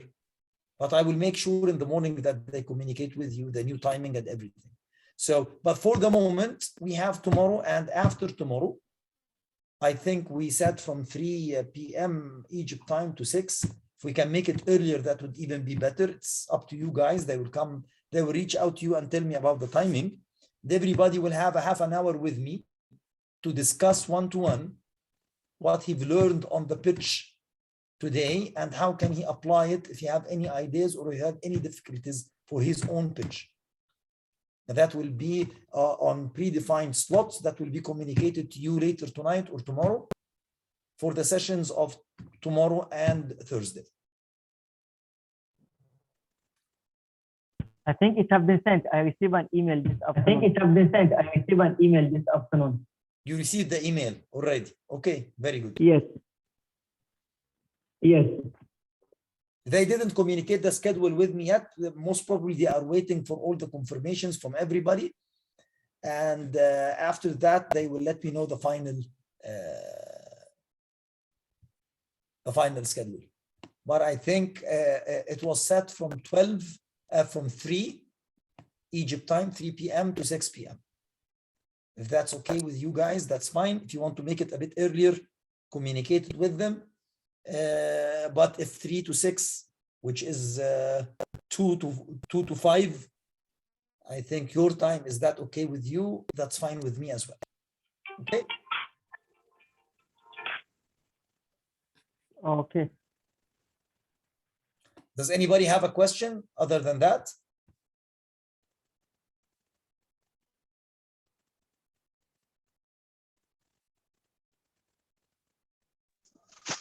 No, thank you. Thank you, Walid.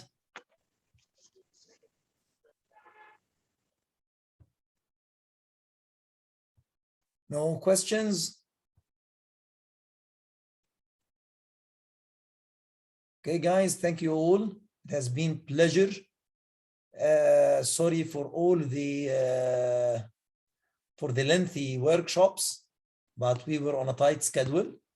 I needed to give you all the needed information, and I hope, inshallah, that most of it stay with you and turn useful. And we will discuss with everybody. I hope, inshallah, tomorrow and after tomorrow, I will be able to discuss with every one of you specifically his startup and his own pitch. Have a lovely evening and good night for everybody. Thank you, Mr. Ashraf. Thank you, Ashraf. Thanks so much for the presentation, indeed. You're more than welcome. Paul. So let's wait for the recordings and the other documents you talked about. Yes, the Amri, we have the documents from the last time. The same Yes, PDF, Mr. we have the Ashraf. same. مش كده؟ فلو The ممكن same?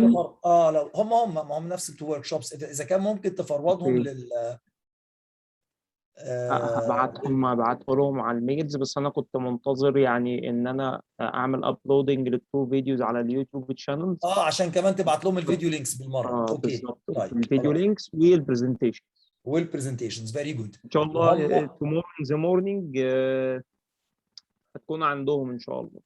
ان شاء الله. The recordings and the presentation will be sent to you by email in the morning يا شباب. Okay. And I think and I already started sending انتوا بدأتوا تبعتوا الجداول بتاعت ال1 to 1 بكره مش كده؟ Thank you. الجداول السكيدول الخاصه بيهم اتبعت لهم، وانا هكونتاكت حضرتك on واتساب بكره الصبح ان شاء الله. خلاص وهو كذلك. هبعت لحضرتك كل التفاصيل. Very good. Okay, everybody, thank you very much. It was really pleasure meeting you all, and I look forward for the one-to-one on the next coming 2 days, inshallah. Thank you, guys.